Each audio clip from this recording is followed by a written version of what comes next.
Alrighty, good afternoon, everybody. Thank you all for bearing with me there. We were going over some stuff and chit-chatting for a second. So thank you for bearing with me. Today, super special. I've been stoked about this because Cody actually followed the Instagram page and the social medias a while ago and was very proud to see that. And we finally managed to get him on today. Of course, all of y'all have probably either seen him from Sean Ryan, his interview with Sean, or either with Mike Ritland. Both of those will be in the show notes. If you haven't, please go watch both of those. 6 hours for one of them, 4 hours for the next. You can literally spend the entire day with Cody and Mike and Sean if you wanted to. But we've got some great stuff here historically wise for the Marine Corps, as we've had a lot of Vietnam vets on from Force Recon. We're going to have Cody on. He was with Force, and he was also in that initial group of the new Raiders, the MARSOC men, folding up the Force Recon colors and raising up the MSOB. So very historic, and as well as being a scout sniper.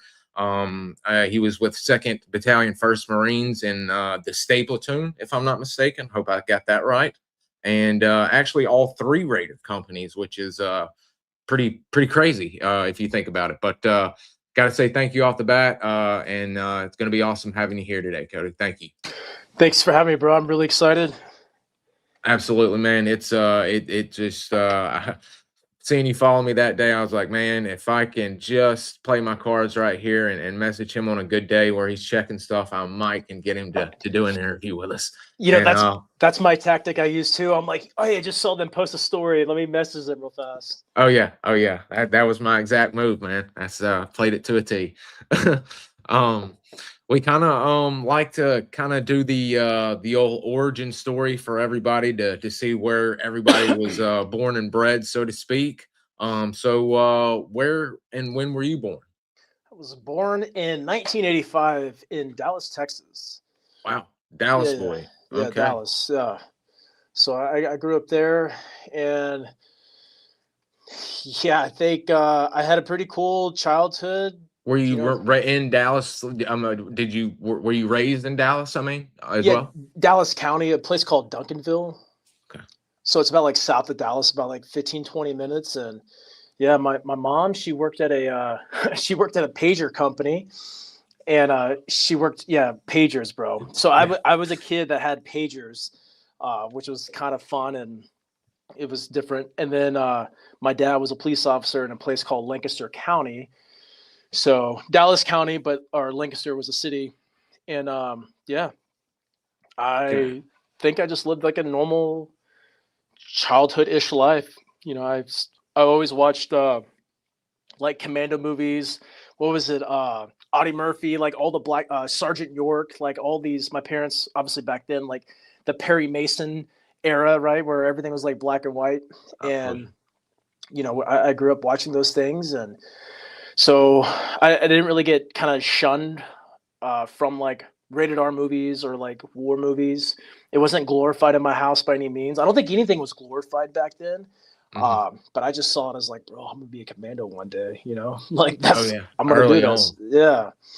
Did you have family military history of service in your family?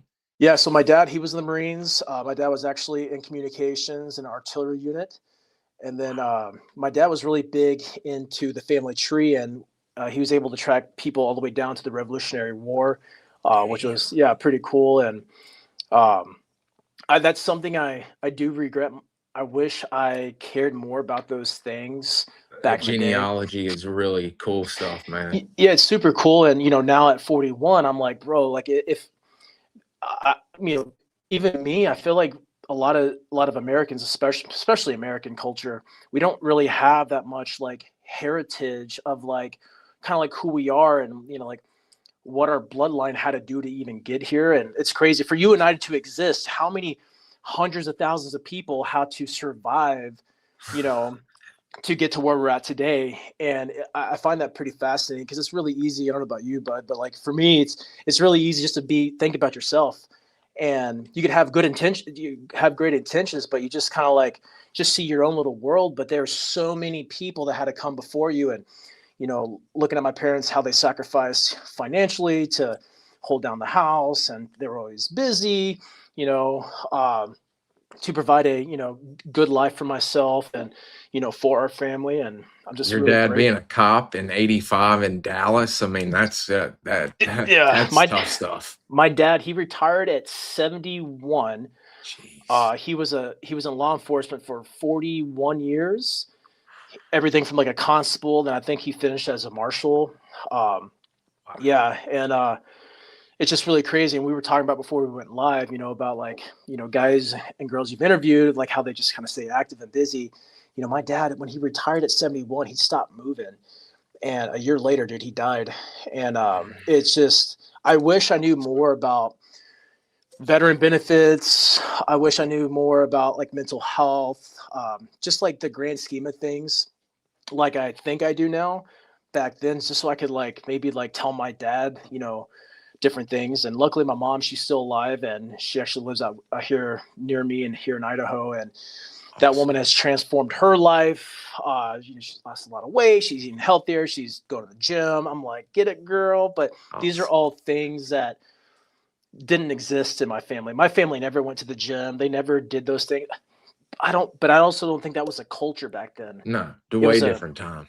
Way different time. And so it's really cool to see her just hooking and jabbing now, and just like getting after it in life. And it just really makes me happy.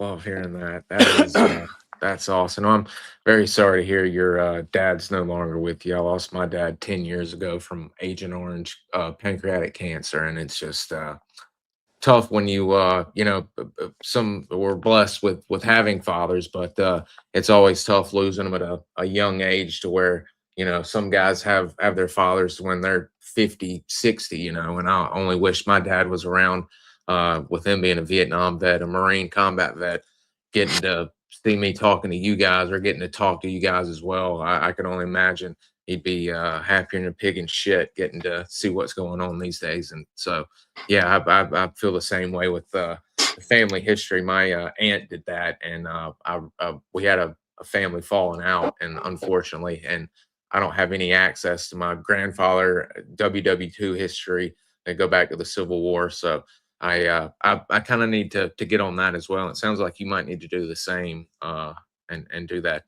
genealogy stuff as well. I'm finding it's a good thing to get into.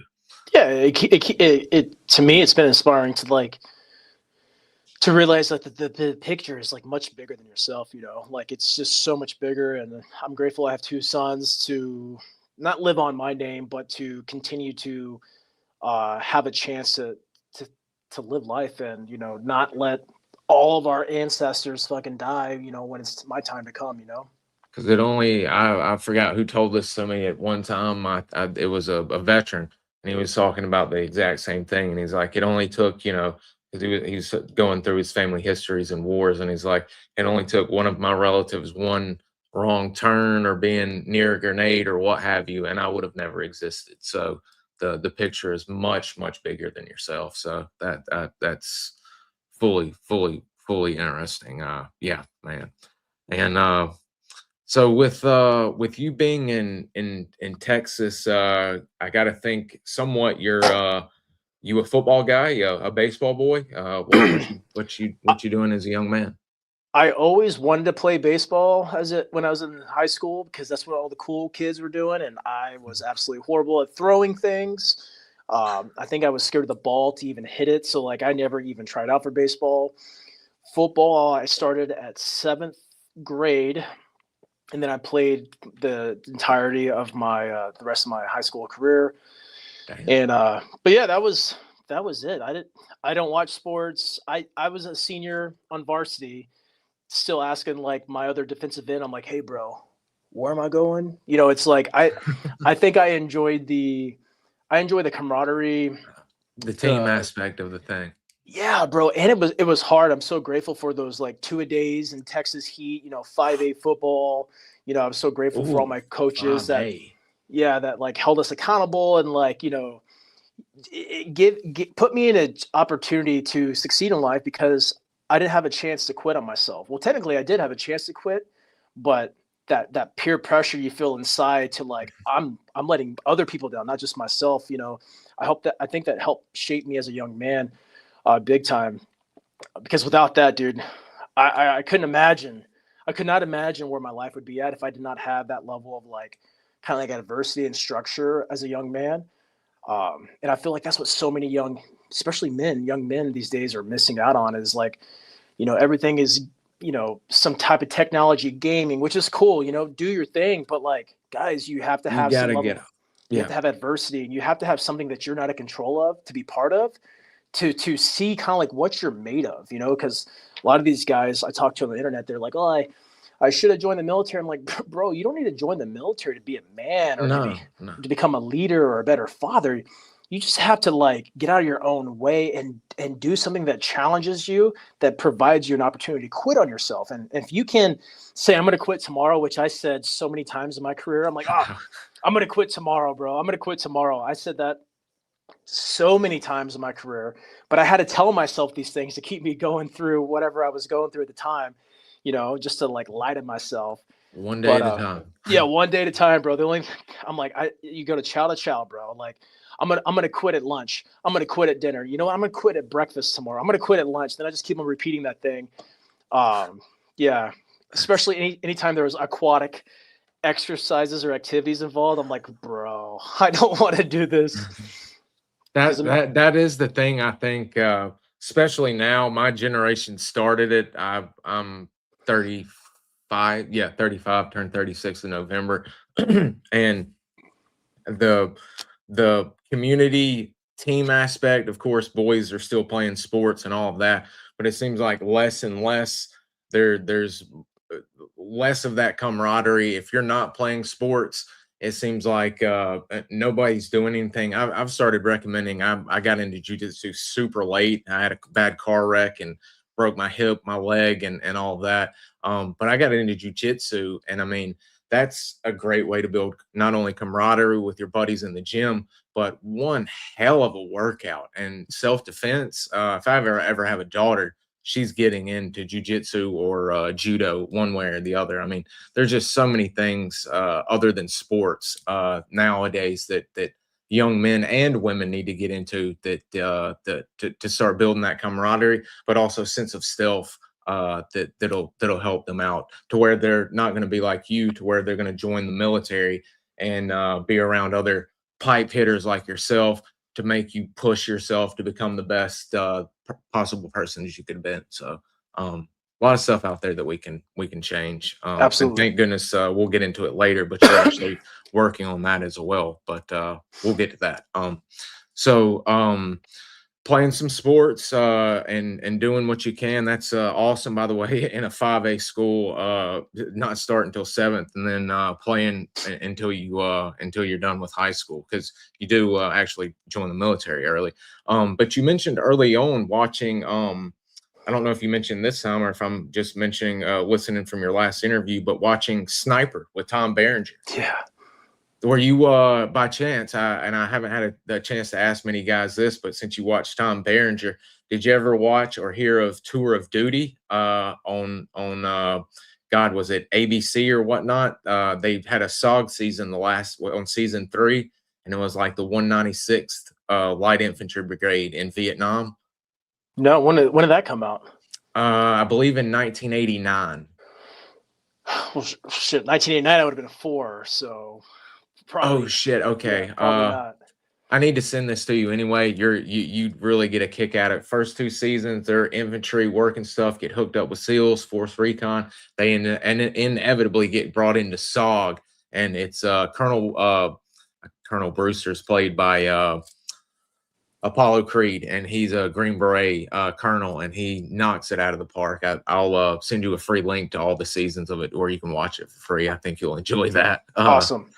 But so your first look into military stuff and enjoy stuff was Tom Berenger, where I got off on a tangent. I apologize that, but you saw Tom Berenger first, and that's where you kind of realized this is what I'm wanting to do, maybe. Yeah, I actually at my daycare they actually had which is odd. They had a Ranger poster, And I was like, bro, I want to be a ranger, because it was like a guy with cami paint and a rifle. I'm like, oh, this guy is sick. And then I saw Sniper with Tom Berenger on the internet, not the internet, the TV. And dude, I remember I would, like, back in the day, the TV guide, you could like scroll like months in advance, and I'd find the next time it came on, and I would like record over like family VHS videos to like, so I could like watch it on repeat. And, I was super fascinated. And it, where people get really, the internet is an interesting place, but I never joined to kill people or to hurt people. I was so fascinated about being a sniper because I'm like, wait, 50% attrition rate? Like half the people that sign up don't make it. I'm like, that looks awesome. What, you're by yourself or with a small team wearing a ghillie suit? I'm like, wow, that's like all this crazy stuff. Like, I was so fascinated by that. That's what motivated me. It was never, my inspiration to join the military wasn't to serve country, to be a patriot. It was none of those things. It was just, I was like, holy crap, man, this is something. I just felt it, to me, just like most men and women. I just felt something inside me. I'm like, this is what I want to do. And once I had my mind made up, it was just game over. There was no other option for me. That's awesome. I love hearing when folks see, and especially at a young age, and know right off the bat, that's it, done deal. I'm doing this. This is it. That's really really cool. With you growing up in the 80s and 90s and that's really the beginning of all of the books. Were you a big reader of the Vietnam Commando books, the Navy SEAL books, and all of that, or? I think I maybe read like 2 or 3 books before I graduated high school. Like, I was, I honestly, I still don't consider myself that educated. I really didn't do much research. I just consumed a bunch of like anything I could video wise. Obviously magazines. I'd read the magazines. But that was really it, man. It's just my imagination was the education. I just kind of like went off in fairy tale land and then created my own scenarios in my backyard, where we used to have this like above ground like pool. And I remember one year my dad took off the aluminum plates on the side. He was going to powder coat them. Well, he never got them powder coated, never put them back on. So our pool collapsed. So we ended up throwing that away. And so we had a bunch of sand. And so I would like go on, I made my own ghillie suit. And, what I thought was a ghillie suit, I go into my backyard and I set up like little green commandos everywhere. And I have my little BB gun with a scope that had like burlap wrapped around it. And I would like just go snipe these little green guys. And I was just weird, bro. That's just what I did. Like in my head, I was already a sniper before I even joined the military. Imagination, man. That's that can be a young man's best friend. And having I always pity the people that when I start talking about imagination from when I was a little kid, and they're like, what, you did that, or could do stuff. I'm like absolutely, I can still do that, read a book and and put myself over there and stuff like that. I'm like, imagination is a great thing to have. And It's a gift. Absolutely, absolutely. And like you said, that's you're learning and doing it because you're basically creating your own scenarios from the books right there in your in your backyard yourself. So that's badass. I love that, man. So when with you going through school and everything, did you well, I should ask, with you being a GWAT veteran, how old were you, or do you remember when 9/11 occurred? Yep, I was in Spanish class. So 2001. I graduated in 2003. So I was, what, 16? And that's when they had like the TVs and the carts they willing everywhere. And then in the school that I was in, we had TVs in like the corner, like On the wall. the big analog Boxy. big boxy things. And I remember exactly where I was in Spanish class, and we see it on the screen, and it's crazy. And I look back now, I'm 41. I look back now, I'm just like, how weird that in a time not before the internet, because we had internet back then, AOL dial-up, all the weird sounds. But how weird that the masses all saw it at the same time.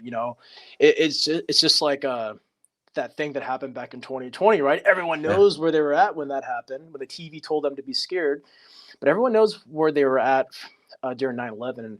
And I find that interesting. I also live in a life too where I also don't find it coincidental either. Um, Especially now how I view war and how I view a lot of the conflicts that we're in. So, but yeah, Spanish class. Damn. What a that definitely was a weird day.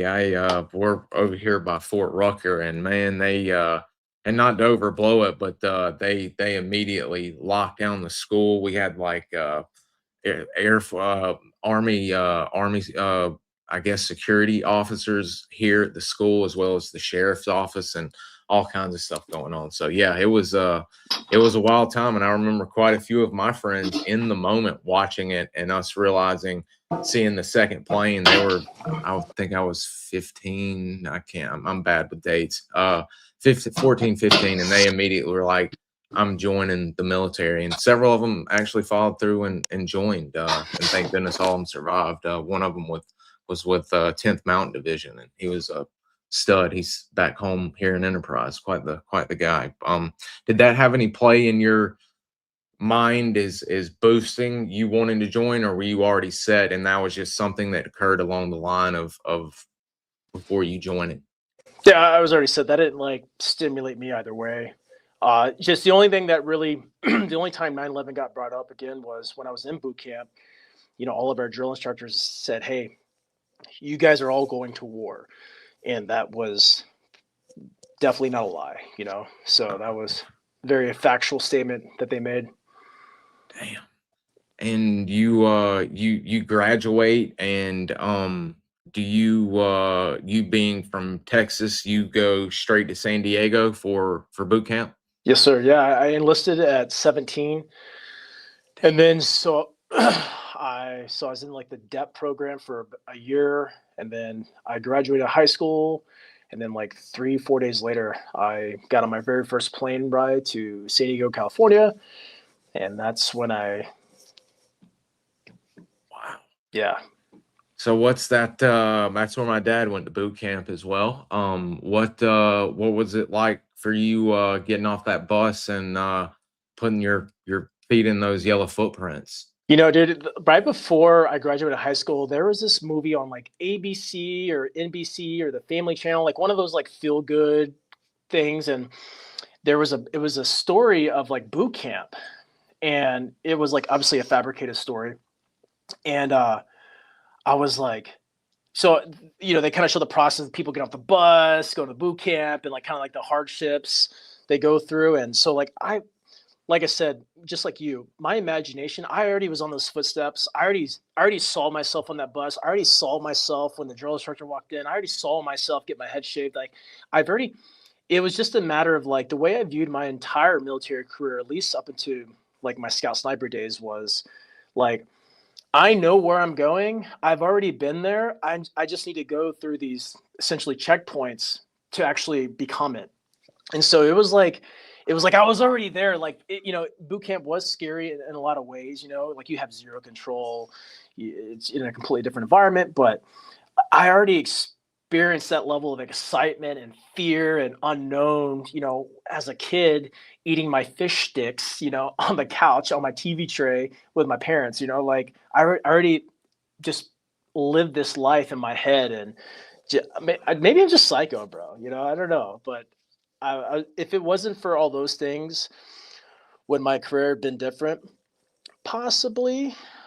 Maybe just my expectation management probably would have been also different, because I kind of saw even a fabricated aspect. I watched what was it, Bud's class? I forget what Bud's class was on the Discovery Channel all the time. It was like, I don't even want to, I'd be lying if I just made up a number. But I like watched every one of those things, like Inside Elite Commandos, Inside Snipers Around the World, Vasily Zaitsev, and all these people. I'm like, give me more, like give me more information. I've heard several guys mention that, and I dare not even try and repeat the Buds class as well. But I remember that one as well, and that one got worn out here watching it as well. And someone actually just recently did a Where Are They Now? And quite a few of the guys are still alive. Unfortunately, some of them passed in combat, but quite an interesting group that was in there. Some big names came out of that Discovery class Right. Bud special. Man. When you get checked in and head shaved and get your gear and everything, what's it like for you getting into the mix with the Marine Corps for the first time? Like boot camp specifically? Yeah, yeah. Were you ready to go, rocking and rolling? Yeah, dude, I was so stoked. But I tell you this much: so I was one of the first class that had the digital camis. So the tricolor, the BDUs were still out there in like the fleet, but all of our drill instructors and all the recruits, we had the new Marine Corps digi pattern. And I remember because you kind of like you after you get your in processing in, you kind of walk into this room in like a conveyor belt style, and like they just hand you a bunch of shit. And I remember them handing me my camis, but on the camouflage bottoms, there's like elastic on the side. And I'm like, oh shit, these are like sleeping pants or something, right? I didn't know, bro, because I had BDUs as a kid, but they had like little pull tab, like I don't know what I was expecting. And then I get like these like UFC fight gloves and a mouthpiece. I'm like, oh, what are we doing, bro? Hand to hand combat? Like, like I'm just so excited that it's all new to me.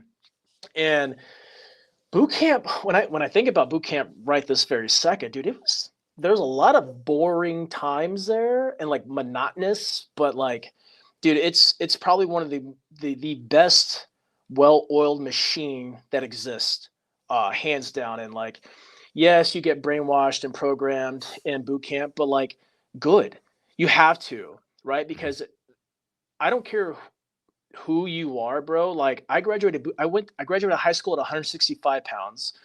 I graduated boot camp at 141 pounds. And I don't care who you are. Any Marine that graduates boot camp, in their head, at least in mine, I could literally beat anyone's butt, bro. Like there was nothing that could stop me at 140 pounds, like soaking wet. And you cannot do that without a level of like honor, courage, and commitment. You can't do that without a level of like mental programming where they just kind of like just break you down. And I don't know, it's one of the things I'm super grateful for, because if boot camp would have been any different, I just don't think they would create the level of Marine that they have. And people can say what they want to about the military today, but it's one of the best things that exists out there. To each their own, because everyone's woke now with ChatGPT, but it's one of the best mental programming experiences on the face of the planet. Oh yeah. Hearing my dad talk about boot camp in 67 and 68, it's and then hearing guys going through it and the GWAT and all of that. Yeah, the Marine Corps absolutely, not only with boot camp, but I talk about it with the Army and then the Marines that come on. The Marines also do a spectacular job of while in boot camp ingraining Marine Corps history into recruits. I mean, you come out of there doing everything the Marine Corps way. It seems like you said, there's really no better machine than Marine Corps boot camp. It's unrivaled. Not just saying that as the son of a Marine and having a Marine on here with us, but no one does it better. That's for sure. Yeah, I would agree. Not to take anything from any other service members, but like the boot camp alone, like, I mean, to get an 18-year-old punk from around the world, dude. I had people from Uganda there. So in my boot camp class, I had a Ugandan prince. I had his bodyguard, Oguno. I'll never forget that guy. I had 2 Windtalker descendants. There was people literally from all walks of life from around the United States, in my boot camp class, and I think they call it a series, like all the different platoons. And to get those men and women to go through, however long boot camp is, come out the other end and just being like ready to like execute orders, it's priceless. And if you didn't have that, if you had this like free thinking, do what you want to, how you feel you need to do it, it would not be the same, but that's why there's also different units and different jobs that exist to like kind of filter that through, and not taking away from literally anybody or anything. Everything serves a purpose. And I always tell guys, because I get messages all the time on Instagram, well, I was just this. I'm like, what? No. You were just this? Go talk to your friends and ask them, did they go to boot camp? Ask them, did they ever sign a contract which they never read and spent 4 years into something they just literally cannot quit? You can quit anything else in life. You can't quit in the military. Like, you just can't do it, right? And I mean, obviously in selection processes you can, blah, blah, blah, certain circumstances, duh, obviously. But like in the grand scheme of things, you cannot quit. And so you're locked in for 4 years. And your mindset literally determines how those 4 years go. But I'm like, you only did this? I'm like, bro, you mean the 0.1% of society or 0.1% of society? Like, come on, guys. That's a huge downside of the social media and internet. People see the highlight reels and like, I wasn't cool enough, or I didn't go to combat, so I'm not a real veteran. I'm like, that's also not a true thing, dude. Because I know plenty of vets that are veterans, and I consider them veterans. They didn't go to combat. That doesn't make you a man. But I also get the flip side too. It's like, well, I trained so hard for these things and I wanted to do it. And I understand that principle. And I just really wish more veterans would see all the great things that actually did, and the great things that actually happened for them. Because Marine Corps, military in general, especially the Marine Corps, that's the only thing I speak about, is, dude, they teach you how to run a business. They teach you discipline. They teach you structure. They teach you communication. They teach you so much information. It's really up to you and your level of perspective and mindset about what you take in and how you transform that into something positive in your life. And, guys are like, I'm a machine gunner, and that doesn't translate into the real world. I'm like, absolutely it does. You're a problem solver. Have you ever seen someone break down a machine gun under fire or in training? It's not as simple as the movies. There's a lot of moving parts, and it's just like, that's probably the downside to any military, is like they break you down, build you up in the boot camp, infancy process. But on the tail end, depending on where your mindset is for your 4 years or how long you serve, you either have negative seeds planted, or you plant negative seeds inside your own mind, self-worth, blah, blah, blah, all these things. But there's really no like breakdown, build up to help you on the back end side to actually see how your skills translate. And, I'm a firm believer, man, if more veterans found healing, not perfection, not totally healed, but just found healing and growth in their lives, dude, the whole world would be a different and better place, because they're force multipliers. And I think that's where veterans kind of miss the mark for themselves as a whole. Very well put. Actually, here's a question that is... Grizzly Bear is not happy. He's yawning. He can kiss off. What would you advise be if my son wanted to be a zoologist rather than join the military at the moment? So I know Tommy. He's just being a smartass. Okay. I thought I was about to say, if he's actually wanting to be a zoologist, I might advise him to go to college and be a zoologist. That's pretty damn interesting work. I've known some people at Auburn that went that route, and they are doing some very, very cool shit. Man. So when you come out of, as you mentioned, boot camp, you're gung ho, as the old adage for the Marine Corps goes. Have you already, while you're in boot camp, and then you've already signed up as an 0311, so you're going to the School of Infantry. Along that line, do you know of your next move, or after School of Infantry, are you off for the needs of the big Marine Corps? Yeah, so you can't, you couldn't join as the scout sniper. And they told me that the most direct route to become a scout sniper is to become a rifleman, so an 0311. So that's why I listed as that. And so once you get into the School of Infantry, once you graduate, 0311's here, machine gunners here, assault men, mortarmen. You kind of go to your sections, and you learn that skill. And what was really cool, and this is what I always encourage people to do just in life, and general is like, you got to talk about what you want. You got to speak it into existence. And my sergeant, who was one of my School of Infantry instructors, I forget his name, but he was just a savage dude.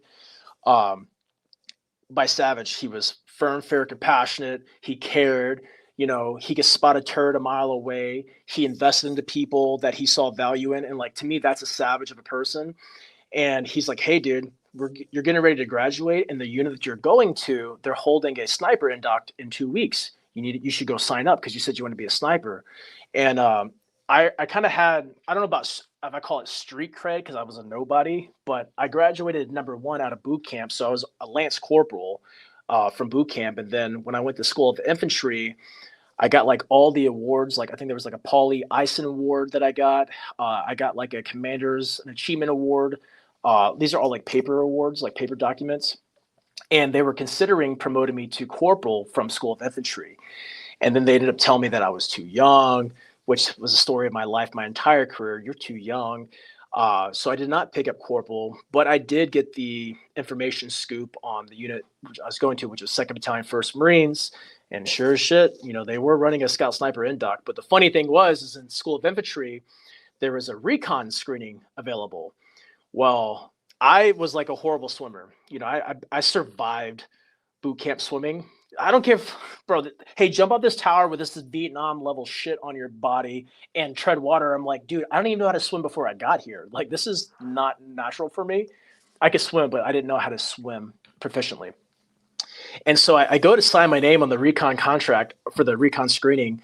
And they're like, what's your swim qual? I'm like, swim qual 4. They're like, get out of here, nerd. You know, like, it's just like, I didn't even meet the requirement. I didn't have the, it's for when you do your ASVAB, you get your ASVAB score and you get like a GT score. I forget what, general technician or some shit. And I didn't even have that score needed. I think I was a 102. I was a 102. And I think you needed a 105 to even try out. And I'm so grateful that they didn't give me a chance, because if I would have taken that opportunity and let's say I would have passed, my whole life would have been different. And I'm so grateful that I did not get that opportunity. And, you know, I didn't look at it as a letdown. I just looked at it as like, well, it wasn't part of my birth plan anyway, so let me just keep on staying on track. And yeah, so I check into 2nd Battalion, 1st Marines, and truth be told, I wanted to go UA. And if you're listening, you're like, what's UA? Is unauthorized absence. Like, I just wanted to like go AWOL and leave. I was like, this is not what I expected. My whole unit was gone at 29 Palms doing CAX, Combined Arm Exercise. And so the only people that were back at the battalion were like some leadership from the infantry platoons, and then like some absolute dog trash, like drug pops and like people that I did not want to associate with. And I was like, I found myself for like a week and a half painting rocks yellow, putting non-skid on steps. I'm like, where's the tanks and helicopters at? You know, like where's the bazookas? And it just never happened. Yeah. So I was originally part of Headquarters and Support Company. I was in what they called a fast platoon. And from my understanding, all I knew was that I was going to get to wear a, what do you call those helmets? Protect. Yeah, Protect. Thank you. I was going to wear a Protect helmet and flight suits and knee pads and elbow pads. Look, oh, this is sick. And so the one of the sniper guys, Tommy Parks was his name. This dude comes down.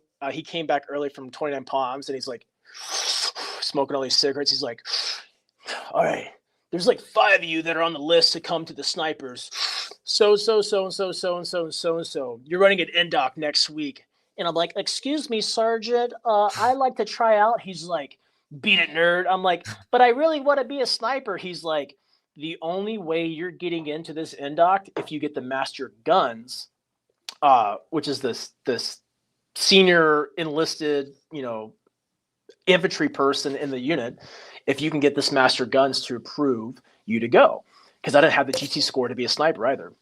So I had to get a waiver. And so my buddy Mike and myself, we would go up to our master guns, who this guy, Sigmund was his last name, bro. He was a Vietnam veteran.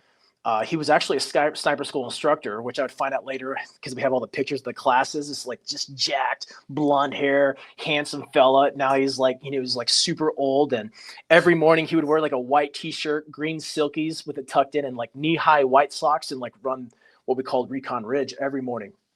And this dude was a machine. And so my buddy Mike and I go up to him and he's like, "What do you want?" And we're nobodies, bro. We're boots. We're absolutely nobodies. I'm a Lance Corporal. My buddy's a private. And we're like, if you let us go to the NDOC, we will be the top 2 guys there. And he's like, if you 2 guys are the top 2 guys at the NDOC, you can go to the platoon. And he's like, but first, let me ask you some questions. Are any of you conscientious objectors? And we like look at each other. We're like, bro, I'm 18 years old, dude. I don't even know anything. We're like, no, we're not. And he's like, let me tell you something. Men are replaceable, but my sniper rifles aren't. He's like, are you good with that? We're like, he's like, get out of here. And so we run the sniper NDOC, and we were literally the top 2 guys. So we got a chance to go to the platoon. Well, we got into the platoon, and yeah, bro, I'm just like, this is it. So like, I didn't have anything guaranteed, but what I do have, and I wish more people did this in the real life and in the military, is like, you have to fight for what you want. And even as a nobody at 18 years old, I wasn't going to accept no for an answer. And that's, I think, where people get it wrong in life and in the military. It's like, well, my command wouldn't let me. Go find someone who will, like make a stink of it, right? Like, you're not just going to get blessed with the things that you want in life by just keeping your mouth shut. And so I started off my Marine Corps career super belligerent, super like not settling for answers that I did not like. And but it worked out for me. Yeah, I along with making your plans known, or what you want to do, making it known. You're not ever gonna, no one's gonna just walk up to you and just be like, "Hey, you want to join the platoon?" Or you want to go try out for Force Recon, or you've got to make people know you want to stand out, do something. Yeah, closed mouth don't get fed. You know what I'm saying? And I never had a closed mouth in the military, and people would be like, "Of course you didn't." But like, I was very loud and vocal about what I wanted and what was important to me and what I believed was right. And yeah, dude, that's one thing I can definitely say I did in my career, is like, I spoke up.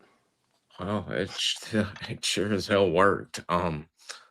So when you do the NDOC, that's just for getting in the sniper platoon. This is not scout sniper school yet. This is just getting in the platoon. Yep. So every guy had to go through the NDOC. So back in the day, we were called stay platoons, surveillance target acquisition, and so you had to pass the 2-week NDOC. And if you passed that, then you were able to get into the platoon. But once you were in the platoon, you weren't like guaranteed anything. You had a seat now. And so I started off as a point man on my sniper team. So that was like, I'm planning on the routes. I'm doing all the land navigation. I'm the first guy. We're learning how to shoot the gun. Like, we're basically, we're learning everything about the job without going to school. Because that's important, right? We're 4-man teams, and as kind of like the months progressed, we're getting ready to go to our first deployment, and so now our teams are locking in. We get some guys coming from other platoons, other sniper platoons, and other battalions to like beef up our numbers. And this is also crazy. They said, "Hey, if any of you guys want to volunteer to leave the platoon and go to this other battalion," I think it was like 3-1 or 1-1, "you guys will get a guaranteed seat to go to sniper school, but you won't go on this deployment." And me and all my boot buddies, we look at each other, we're like, fuck that, dude. I'm not going to miss out on this. And I'm so grateful also I didn't like find those shiny objects, and like kind of derail this plan that I'm supposed to be on. And yeah, so we're training up for our first deployment. I'm like doing all the fun stuff. I got a ghillie suit, I got the cami paint, I got the heavy pack. Like, it was just, I got the night vision, the 7 Bravos to the 2-1, like super green. Is that a bush or a person or a car? I don't know. but yeah, man, I was like living my best life. And then they're like, we're going to Fallujah, Iraq. I'm like, what the hell is Fallujah, Iraq? And yeah, that was my first deployment. So I joined the Marine Corps in 2003. So May, I graduated, I think August. And then 2004, March 2004 was my first deployment. So I got into country, I think the second or third week of March. And we flew commercial overseas. So we flew in like a civilian airplane. The stewardess were super kind. They're serving us beer, and we all had like our rifles and machine guns, like on this commercial plane flying over. We fly to Kuwait. We're there for maybe like 5-6 days, kind of getting all our supplies. We're shooting guns. We're still training. We're doing a lot of classes, like call for fire classes, all these types of things. And then we convoy from Kuwait to Bahariya, which was my fire base or my camp that we were at in Fallujah, which is right outside of Fallujah, right next to this place called the MEC, the MEK. And that's where like recon was at, and a bunch of other battalions. Our main, our main surgical unit was there. And then on my compound in Bahariya, that was one of Saddam's palaces. So it had this big lake in the middle, and he had a bunch of it was kind of like an amusement park. It was really weird. There's a bunch of homes that kind of like wrapped around the lake, and there was like a place where he had his like lions or tigers or something. Then he had like this, like it looked like a little go-kart area. It was really weird. But then the Army and the Air Force were there when we got there. So I think we placed the 101st or the 105, or I don't know. The Army has so many crazy numbers, but I think it was the 101st we replaced. And that's when we realized very quickly that this was something that no one expected. I remember the Army scouts that were there. Our leadership from my sniper platoon went out with the Army scouts to do it's called a left seat, right seat. So if you're in country and I'm coming in, I go shadow you for like a week, see what you do, kind of how you navigate things. And then I'm like, hey, I got it. You leave, and then we take over. And our very first mission that our sniper leadership went on, they got hit. A couple of the Army guys got killed. All of our guys got hit with frag grenades from this like key leader engagement that was taking place. And we're like, oh shit, this is real. And yeah, dude, that was March 2006, and then it was crazy. March 2004. Excuse me, March 2004. Damn. So I mean, Fallujah, notorious history. I mean, everybody, SEALs, Marines, Army. What are y'all at this point in time? Because I know Jocko's spoken about it with Task Force Bruiser being there and their snipers. Chris Kyle, I believe. Were y'all going actually into Fallujah proper and setting up overwatches in buildings and just working the city over, or what exactly were y'all able to do at that point in time in Fallujah? Yeah, absolutely. So we were the first push inside Fallujah. So March 26 was our first day in the city of Fallujah, and the whole plan was the battalion. We rolled in by this place called a Cloverleaf, which is a kind of like highway, kind of like made a cloverleaf looking, left seat, right seat, go on and off ramps. We showed up there, and the very first shots I heard was Marines shooting out lights to cover our movement. I'm like, we're just letting everyone know we're here. Like, it's just crazy. And so it was like this like crazy silence that was taking place. It was so quiet. It was loud, bro. You could hear thoughts. You could smell the JP8, the diesel fuel. You just see the cigarettes lighting. You see red lights everywhere, and it's so quiet. It was terrifyingly loud at the same time. And so my role, my sniper team's role, we were Grim Reaper 1, Team 1. Our mission was to push forward of the battalion, and we were to set up overwatch positions and report back to the battalion advancing forward. And so we I remember we got up in our very first building, and we had so they had a weapons platoon, which is the CAT, the CAAT, combined arms anti tank. I think it stands for. I'm probably butchering that, but we had the Mercedes IFABs, those Jeeps, and they had like the Mark 19s, the grenade launchers, the 50 cows, and dude, I saw a Mercedes Jeep just blow up right in front of me. I'm like, holy shit! I'm like, that's real. And my team leader, he's like, all right, we're pushing forward. So here I am with this like 24-inch M16A2 or A3, rolling through Fallujah with like the Lord helmet. I actually got my helmet over there. And we set up in this overwatch position, this 2-story building. We go in there, we clear it. There was no enemy. We still haven't had massive contact. We had small skirmishes here and there. So my team was actively getting shot at prior to this. But as a point man, once I got up to the rooftop, my job was to turn around and hold 6 o'clock security, rear security. So like, I was like, I'm not getting to do anything, I'm watching a stairwell. We just walked up, and like, I know the importance of that, but when there's explosions and shooting and like rounds zipping by your head, you're like, I kind of want to go address that, but that's where the discipline comes in and doing your job, right? Like my task was watching rear security, so that's what I did. And so we started to advance forward. We found ourselves really like about a click ahead of the battalion, so about 1,000 yards ahead of our advancing unit. And we set up in this 2-story building, and so we're just kind of reporting back. We're kind of like smoking cigarettes, watching prayers happening, and still some of the most beautiful sounds, dude. The prayers that would take place, oh dude, it was so tranquil, because like everything's just dead quiet, and just like the prayer from the mosque starts playing, and I don't know what the hell's being said, but I'm like, it just felt so soothing, kind of like a docile rabbit. And then once that prayer ended, dude, this is about lunchtime. If my computer screen's the window, I'm to the left of the window. My buddy, who's a radar operator, Ben Poster, he's to the right of the window. And I'm like, guys with the guns on the rooftop.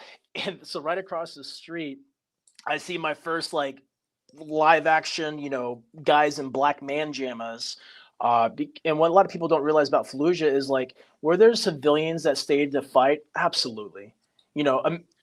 Absolutely, civilians stayed to fight. Why wouldn't they? But prior to us going into the city, C-130s would drop leaflets saying like, "Hey, if you don't leave now, you're going to be considered a hostile. And then here's the curfew. Like anyone outside of these windows, it's like shoot on sight." Right. But what people don't really realize about really all the wars, but mainly Fallujah at the time, was we weren't fighting. Yes, we fought civilians that were fighting back, right? That were like, I'm not leaving, screw you invaders. That's going to happen anywhere you go. Americans would do the same. But we're fighting foreign fighters. We're fighting Czechs. We're fighting, blonde-haired dudes like in black man jammas that are, infiltrating and coming in to fight the American forces. And so now I'm in my very first gunfight. So me and my buddy were shooting back and forth through this window across the street to this other building rooftop. And I like run out of ammo. So I lean back across the window. My buddy pops in to start shooting. I reload. I come back out to pop out, and lights out, bro. I got shot in the helmet. I actually got my helmet with a hole in it over there. And that was my first interaction. That was day one inside the city, probably 6 hours, maybe a little bit longer, 8 hours into the whole day. And I just had the biggest wake-up call of my life at 18 years old. I get shot in the helmet. I'm completely knocked out. And I've talked about this before. I had this like crazy out-of-body experience where I could from my perspective, I could see everything that was taking place. I could see my body. I could see my guys because they're all sprawled out on the floor because we're taking machine gun fire through our window. And on a sniper team back in the day, out of a 4-man sniper team, you had 2 M16s, and then you had 2 bolt guns, so sniper rifles, and pistols. So those guys with the bolt guns and the pistols, they were definitely not shooting back because you're not going to fight a machine gun with a pistol, at least in this scenario across the street. And so I get like zapped back into my body, and my body fell right by our radio. And they're like, "Oh my God, we thought you were dead." They're like, "What's happening to me? What happened?" I'm like crying and like just like all over the place. I'm like smiling, crying. I'm like really, I'm kind of honestly really scared too. I think I'm just in like kind of shock of what happened. And they're like, "Get on the radio and call for support." And so I proceed to give the absolute worst radio transmission in military history. Every other word was, so we say break in between sentences, so you know I'm still talking. So I'm like, "Hey, what's up, bud? This is Cody, break." So there I was, and so I'm like, "Warhammer, break. This is break. Grim Reaper, break." Like, I'm just like, I'm all over the place. And it wouldn't have mattered anyway because we got zero communication. Back in the day, there wasn't, we're using HF radios. So it wasn't like a super easy thing to use. And not everyone had personal radios like we do nowadays. And so we couldn't get a hold of anybody. And my team leader's like, "We got to get out of here." So we grab our shit and we start low crawling out of the second floor. And we're like low crawling down these steps, like these concrete steps. And in most other countries outside of America, there's so many buildings that are incomplete in construction because unlike America, we take on debt. Other countries, they build until they run out of money, and they don't build until they have the money. So like we're in this like kind of like half constructed complex. And we get down to the bottom deck and we go into this like what I'm considering like a bathroom, like a little closet area. And my radio operator starts throwing up the whip to try to get comms, and I'm holding security, right? And we're like, we're so screwed. And I see this head, this shadow, like this like head silhouette, this like with a red like a like garb wrap, walk past the window in front of me, and I tell the guys, I'm like, "There's someone coming." And dude, my heart is like out 10 feet, bro, just like pounding. And I'm like, dude, they're coming to confirm their kill. And then inside this room, I see the shadow get bigger, bigger, bigger, and like I'm pretty scared. I just got shot in the helmet. I still kind of don't know where I'm at, but I do know what I'm doing in some weird way. And the shadow gets bigger, bigger, and this face just turns a corner. I just like muzzle thump him right with my rifle. I didn't see a gun, so I just like muzzle thump him, and my whole team pops out. So now we have one guy. One guy turns into like six guys because like five more guys like come like walk by our window, and we're like, "Get in here, get in here." We start grabbing them. They don't understand what we're saying, bro. And we're all like, they're coming to confirm their kill. I mean, bro, like when you're fighting in insurgent warfare, you're smart, bro. You got a gun, you're dead. You don't have a gun, it's 50-50, especially when you fight a Geneva Convention fighting force, right? Like where you have rules, what do you call ROEs, rules of engagement. And so now both my snipers, because we had two school trained snipers on my sniper team, and then my radio operator and myself, we were called pigs, professionally instructed gunmen. And so now they got their pistols out. We're like holding these guys like hostage. We're like, "What are we doing? What are we doing?" And we're like, "We got to make a run for it," because we couldn't get anyone on the radio. And so we run outside and we just do like this Mogadishu mile down the road, it seemed like. And we ended up linking up with another infantry platoon. And they're like, "Man, where are you guys at?" We're like, "Oh, we're just in a building over there. We were getting shot at." They're like, "Oh yeah, we saw some shooting, and we started shooting in both buildings." We're like, "Fuck." And Marines love shooting things. And I go to the corpsman and I tell him what happens. I'll show you my helmet. I tell him what happens. I get a Motrin and a cigarette, bro. That was like my care. Let me grab this helmet. What's that? A Motrin and a cigarette for being shot in the head. So I get this Motrin and a cigarette, and here's my helmet right here. Holy shit. Yeah, my little devil dog name tape. But yeah, booyah right there. And yeah, that's crazy. So it came in there, and as you can see, right there, it bowed out. And the concussion alone is what knocked me out. But what's crazy is like, bro, that's like 1.5 inches from this lip. And I had at the time a MSG mount, and I had like Black Hawk Down goggles, you know, like all my shit, and it's all like just everywhere. But dude, if it wasn't for this Lord helmet, I would be dead. And yeah, there's a That is a crazy piece to still have. Did you have to sneak that baby off, or were you able to get away with that thing clean? Because I know the military likes having their stuff back. Oh, they do love having their stuff back. So I actually had to wear this helmet for like 2 more weeks in Fallujah, which if it took any other hits, it'd like serve zero purpose. And I only got a new helmet because there was unfortunately Marines getting wounded and killed. And so that's how I got another helmet. And so therefore I had another helmet. And then when you fast forward and I get out of this unit, I'm turning in a helmet. So I'm cleared hot, you know? There you go. Yeah. Okay, I catch you. Yeah, dude, but they're the pride off my dead hands, dude. I don't blame you for that. But yeah, dude, that was March 26, 2004, and that was day 1 in the city of Fallujah. And you know, that was extremely terrifying. And what was even more terrifying, taking me out of the equation, was there was no game plan, right? There was, you know, when we operate, we have phase lines, we have conditions that must be set to create another action. And there was really jumbling communication. What they realized on day 1 was that how we were maneuvering our forces and our mechanized units, because 2nd Battalion, 1st Marines, we were called the Anvil. So basically, all the Navy SEALs, fucking Green Beret, like everyone that was Marines, everyone else was pushing enemy fighters towards us, and that was our main mission, was just to like take the brunt of it. And obviously all these other units were engaged in the enemy, but their main mission was to basically collapse the enemy and push the fighters towards us, and that's where we would do our job.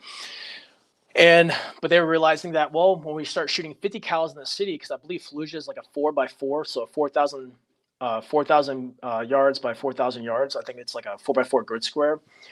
They're realizing that the machine guns were like, we're shooting here, but it's going down and hitting a unit, you know, 4 clicks away. And so we had to switch kind of like how we were doing tactics, and we had to switch on the fly. Well, the day I get shot in the helmet, we come back, I get my cigarette, I get my Motrin, and it wasn't over yet, right? Like they're like, hey, Delta Force is doing a cordon and knock down the street, a tactical call out. Like, you guys need to go provide sniper overwatch for them. And I'm like dragging my rifle through the dirt. I'm like throwing up, and my assistant team leader, his name's Brian, huge mentor to me back in the day, and I love that guy still to this day, and luckily he's alive. But he's like, pick up your fucking rifle. I'm like, okay, you know. And we get to these railroad tracks, and Delta's in their striker vehicles. They're doing their call out. I think they were going after like one of like, I don't know, some like, you know, deck of cards target guy. Yeah, and they do their thing. They roll out the objective, and then Brian looks over to me and he's like, you can pass out now, you know, like, you know. And I'm just like, I'm sleeping on these railroad tracks, and I get pulled back. All the battalion pulls back that evening, and my company commander, Lieutenant Pace was his name. Honestly, dude cared so much about us, and he was a great officer. He's like, hey man, you're gonna go back and get checked out by medical. I'm like, I don't want to leave. He's like, listen, all we're doing tonight is setting up a mortar position, and then in the morning we're breaking down, we're heading home. You have my word. And I'm like, okay, I'll go back. So I go back, and you know, my unit comes back the next day, and I think it was like 2 weeks later we formed a game plan, like a week and a half later, and then we go out. And this time our mission was to be the Anvil, right? So we're just taking over compounds, we're setting up in these compounds, and we would spend, you know, the majority of our deployment in these buildings being the Anvil, while these other adjacent units were pushing enemy fighters towards us, and we were just fighting from compounds for almost the rest of the duration of that deployment. Shit, that is tough. Was Major Doug Zembeck around at this point in time? So my sniper team was attached to Echo Company's 2-1. Doug Zembeck was the company commander for Echo Company. And so Doug they called him the Lion of Fallujah. he literally said before he went to Fallujah, the dogs of Fallujah will grow fat off of feasting off the dead bodies we lay to waste. I mean, bro, I've been regurgitating that phrase, and shit, that was 20 plus years ago, right? Like, it's just ingrained into me. And That'll live on forever. I mean, yeah, dude, that's one of those that will live on forever. he was a great leader, great Marine Corps officer. I'm like a really great Marine Corps officer, and he had some really great Marine officers under his command for Echo Company, and a lot of great enlisted guys. I mean, just great Marines all around, dude. I mean, this was a generation where these guys were like, hey, after this deployment, I'm getting out of the Marine Corps. You know, they were 4-year corporals or lance corporals, which didn't mean they were bad guys. Just the Marine Corps didn't promote like that back then. Marine Corps didn't start promoting until like the global war on terrorism, peacetime stuff. Yeah, started continuing on. And so exactly 30 days later from getting shot in the helmet, April 26, 2004. So now we're in the city, we're in our stronghold for like, I don't know, 3 weeks. And like, we have our sniper alley where like just enemy fighters are like just running across, because if we lose sight of them through this alleyway, they're going to our adjacent company where they're going to smoke them. And so like, we just had like, I'm not trying to be a douchebag by saying this, but like literally piles of bodies everywhere. And there was this one building that had this like blue, like a satellite dish on top. It looked like a satellite dish. And we'd always take sniper fire from there. And so April 26, 2004, Doug Zimbeck's like, hey, we are going out and you guys, snipers, are going to go take over this compound with this platoon. And the whole mission is for you guys to ambush the enemy and kill as much as you can. And at this time, right before this, a few days before this, 3 Delta Force sniper teams flew out to our location. And they're like, hey, we heard you guys were in the shit and could use some help. And like, dude, most of us are 18-year-old kids. We're like, whoa, Delta Force, you know, dude, these guys are like, they got revolvers with scopes and bipods, you know, like some tomfoolery shit. And then, but what people don't understand about like these tier 1 units is they're doing research and development for tactics and weapon systems and a bunch of other things. And so they're out there testing out some new firepower, new rockets. We have these thermobaric AT4. So basically you shoot this thing inside of a window, sucks out all the oxygen, creates a big ass fireball. Everyone is basically dead inside. And so they had these. And one of the guys, unfortunately, he got killed on the next deployment. His name was Larry. He was one of the guys who was on the team that got Saddam. The other one of the guys, he was the one that killed Uday, Saddam's son, one of Saddam's son. So like these guys kind of been around the mix. But what was crazy was they would tell us like, hey, we have never been in a gunfight like this before. And my little 18-year-old brain was like having a hard time comprehending what was just said to me. I'm like, are you serious?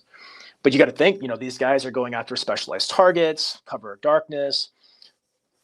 Bro, Fallujah was fucking fight for your life, right? It was, dude, our cooks were fighting people. Our motor transport people were fighting people, right? Like there was no one that was like free of participating in like survival essentially. And so on April 26th, we leave our compound, we leave our house. The infantry platoon skirts across the Jolan Cemetery. They breach this wall. We make entry into this house that we kept on taking sniper fire from, and we found a bunch of weapons caches. We found a bunch of sniper holes or murder holes, so like loopholes. So essentially, there'd be a small hole on the outside of the building, but on the inside of the wall would be like kind of like V'd out so they could have traversing. And these guys clearly had amazing tactics because it's called burning a window. So their murder hole was shooting through like some tree vegetation. So they had like some like obscuration or shit, I'm making up a word. Is that even a word? They basically had like cover and concealment essentially. And so we go into the rooftop, and as a point man and the boot, it's my job to make my own murder hole. So I'm like taking a sledgehammer and I'm like banging out holes. I'm bringing bags of rice from downstairs upstairs to the rooftop to make a shooting platform for my sniper, who was my team leader. So I'm like making him a shooting platform, and it's super hot. All we had was like ammo food, night vision, and our radios, right? And water. And so it's about to be lunchtime, and he's like, "Hey, you and Ben go downstairs to the second deck, and we'll come get you in an hour." He's like, "We don't all need to be up here in case a grenade hits us or something, and it's super hot. Conserve your water." And we're like, okay. So we go down to like, in these like in these rooms, they have like a bunch of mattresses everywhere, like really communal. And then at nighttime, they take the mattresses upstairs on the rooftop and they sleep. And so open up our flak jacket, smoking cigarettes, just shooting the shit. Like, we're not super seasoned, but we're pretty seasoned. Like we've been in a bunch of shit, even though it's been 30 days. And everything's fine and dandy, bro, until it's not fine and dandy. And I'm out there, and I go to take a drag of a cigarette, and machine gun blast just like zips into our room. Grenades start flying in. Our whole building just starts to like kind of yaw and shake. And we had a complex ambush that was basically done on us.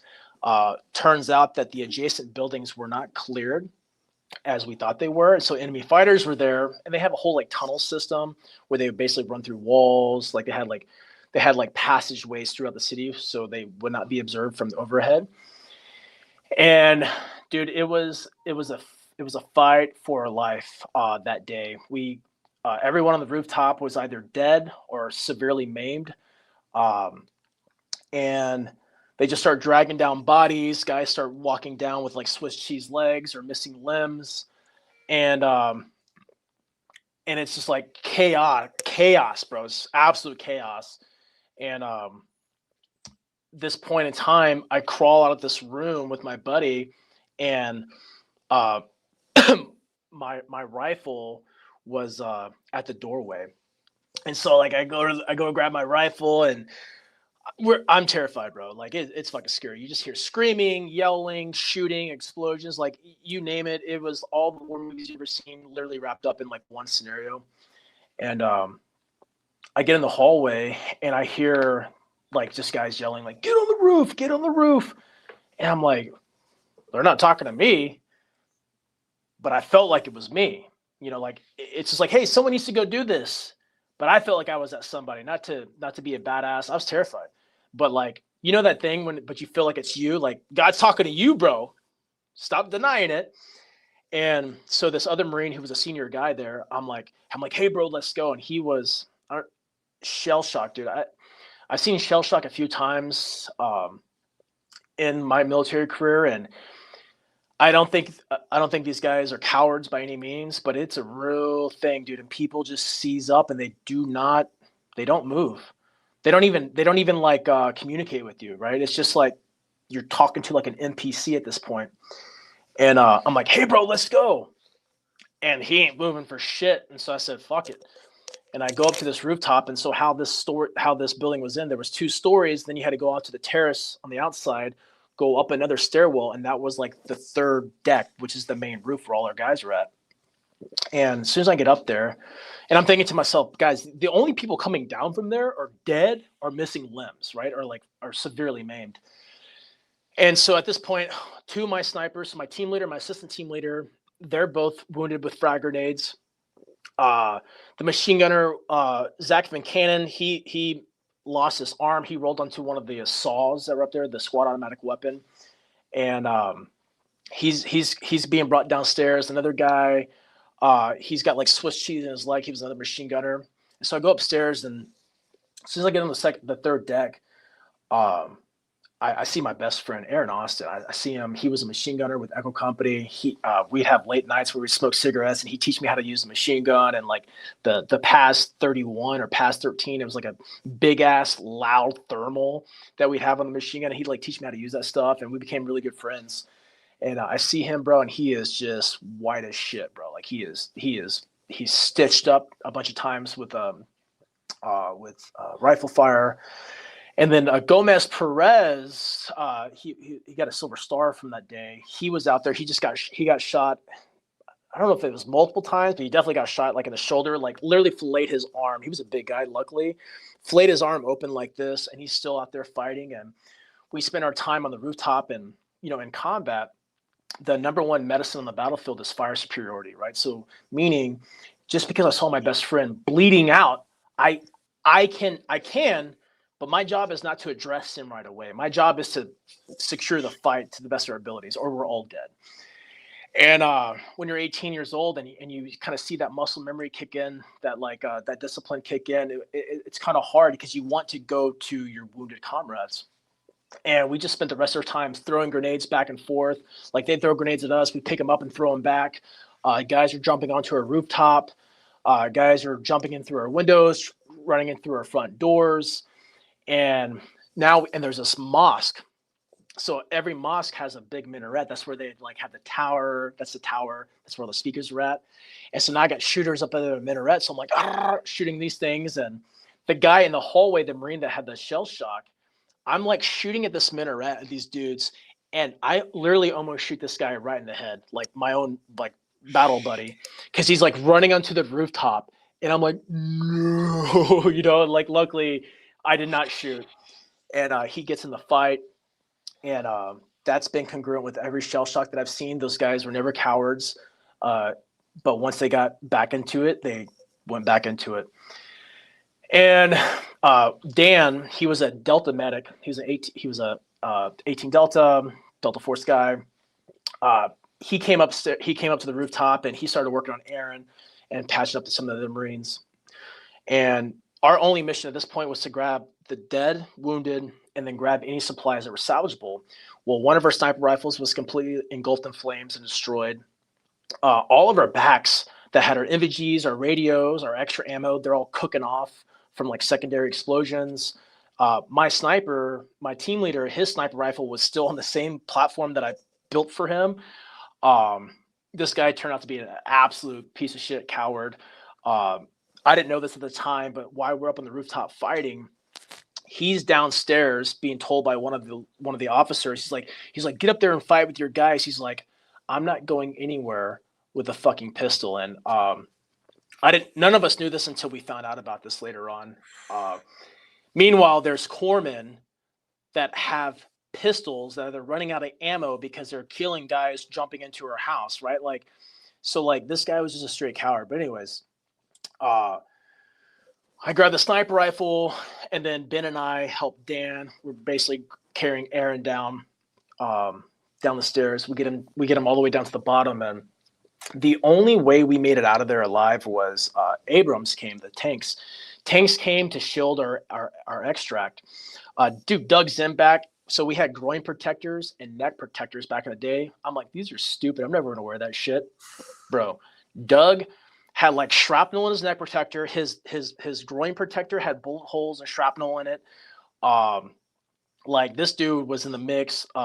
Delta guys, they were all shot to shit. Not all of them, but a few of them were, and they're using Marines M16s because their rifles were shot. Like it's just crazy, bro. It's like absolute anarchy.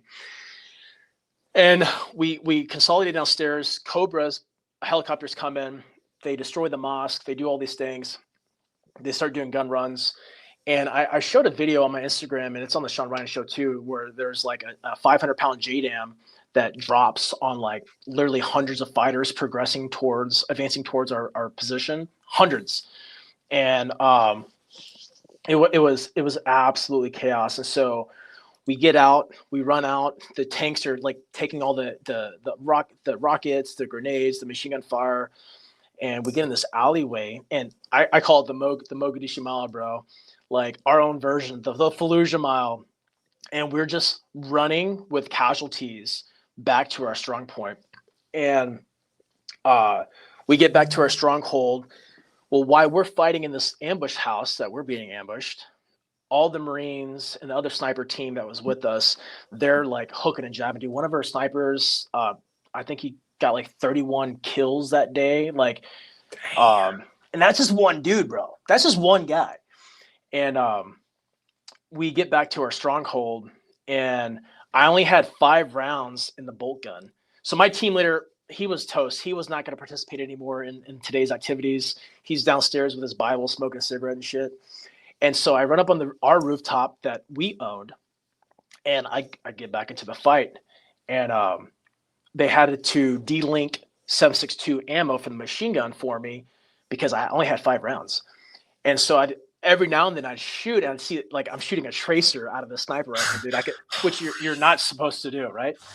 And but like you don't give a fuck. You're just trying to like live. And we ended up fighting until like I don't know, just the sun went down maybe like 7-8 o'clock that day. Like it was a long ass fight. It continued on for a long time. And when it finally died down, it was like, what just happened, bro? Like we're all bloody, covered in blood.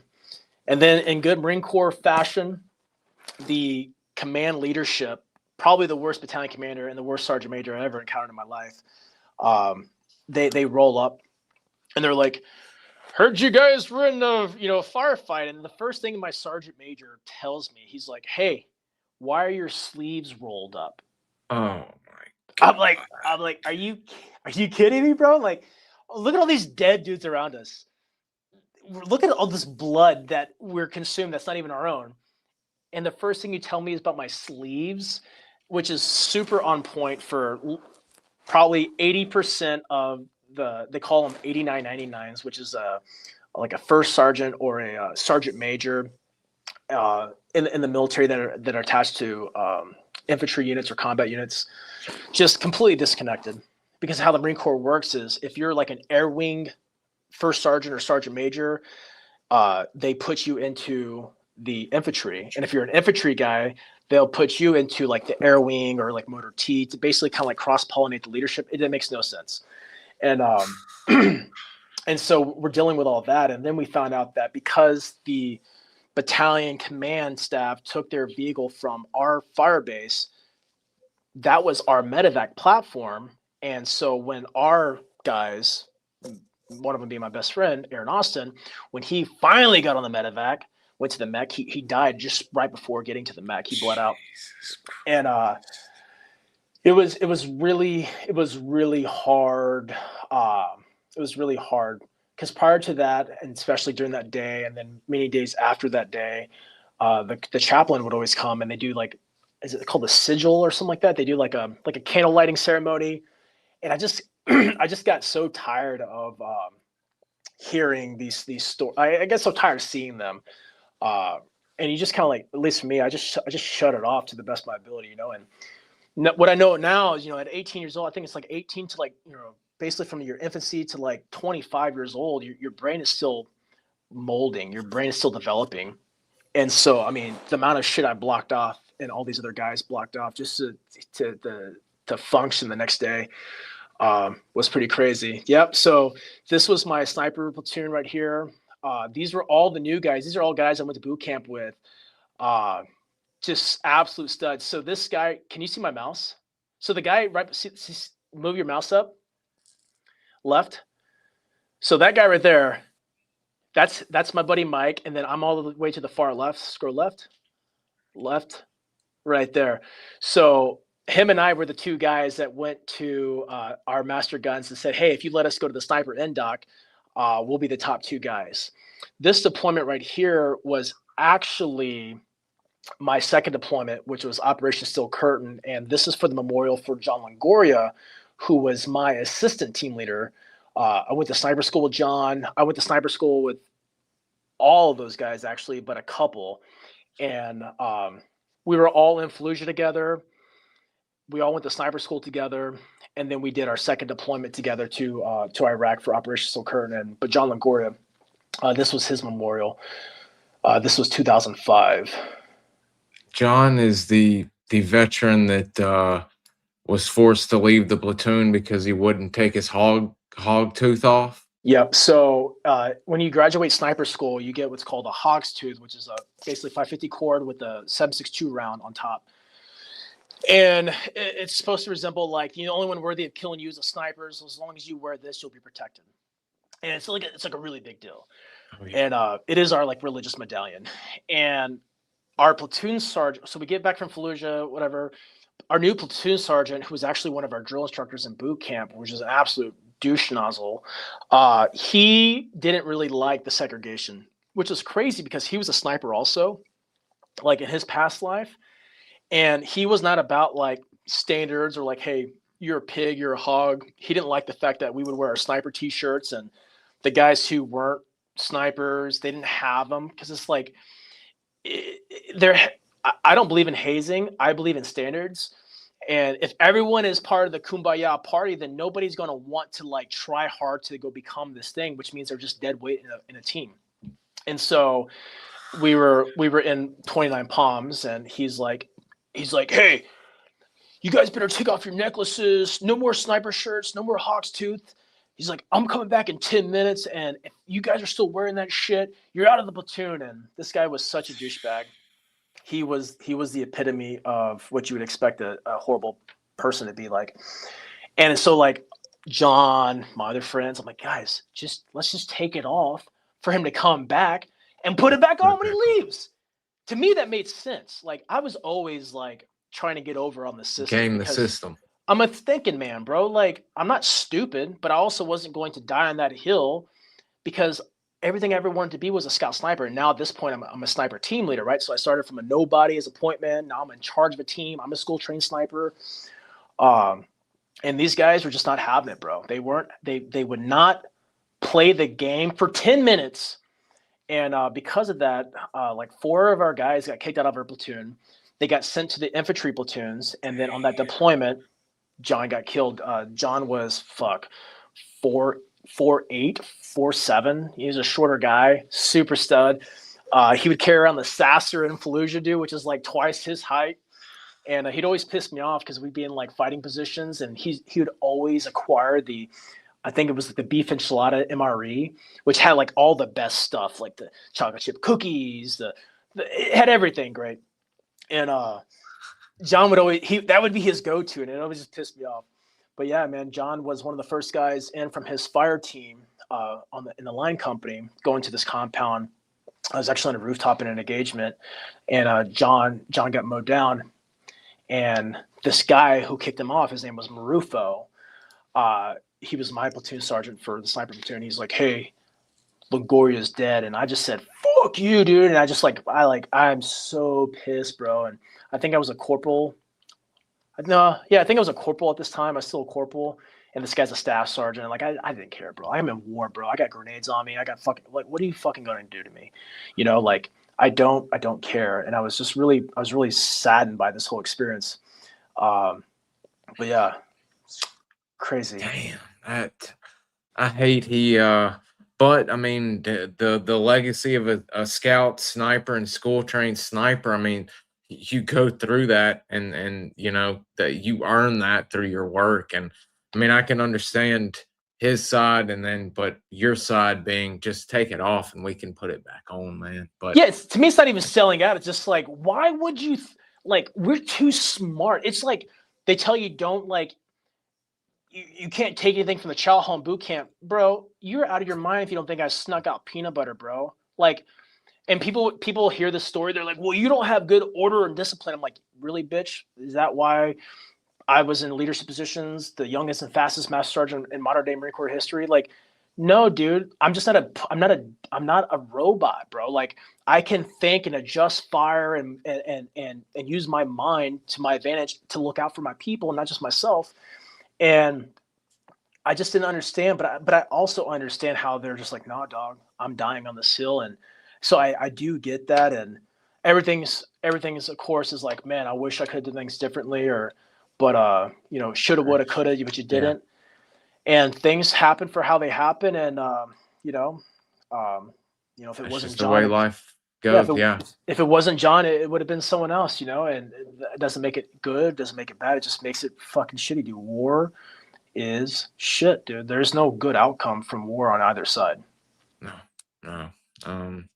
And that is another of many sad and terrible instances of this GWAT taking some of the best this generation produced.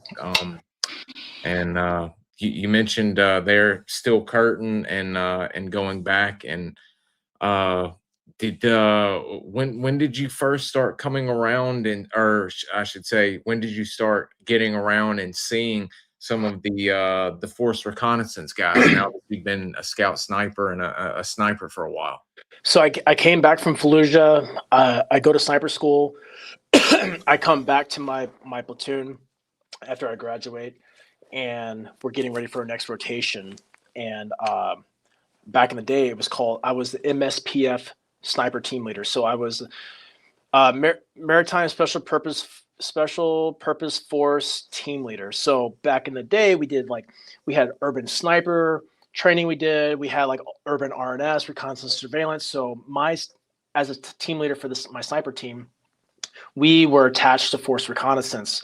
So we had to go through all this certification and training, and then we would be Force Reconnaissance designated sniper for the MSPF mission. Now, that is really just like a pipe dream. That's a commander's, because we're deploying on a Marine Expeditionary unit. So we're floating over in ships this time. And basically the commander, the skipper, has access to employ the MSPF however he chooses if something was to arise. Well, once I got into theater, that shit went out the window, and I'm back as just a sniper team leader doing sniper shit. But during that time, I got introduced to all the Force Reconnaissance guys who were just legends, bro. Like these big, tatted up, slick hair, flight suit wearing, tank top having, like cool guys that were smart, educated, and they were like no other sergeant or staff sergeant or gunnery sergeant that I ever seen in the Marine Corps. These guys were just different. And they weren't better than you. They didn't have any of that type of mindset. They were just great dudes. I'm like, what the hell? Who are y'all? And so I'm doing a bunch of training with them, and so we go on deployment. And we're on ship together, floating back home from Iraq after Steel Curtain. And one of the guys is like, "Hey, bro, you should try out for the NDOC." And I'm like, I gotta go, dude. Because like sniper platoon I wasn't feeling it anymore. It was super watered down.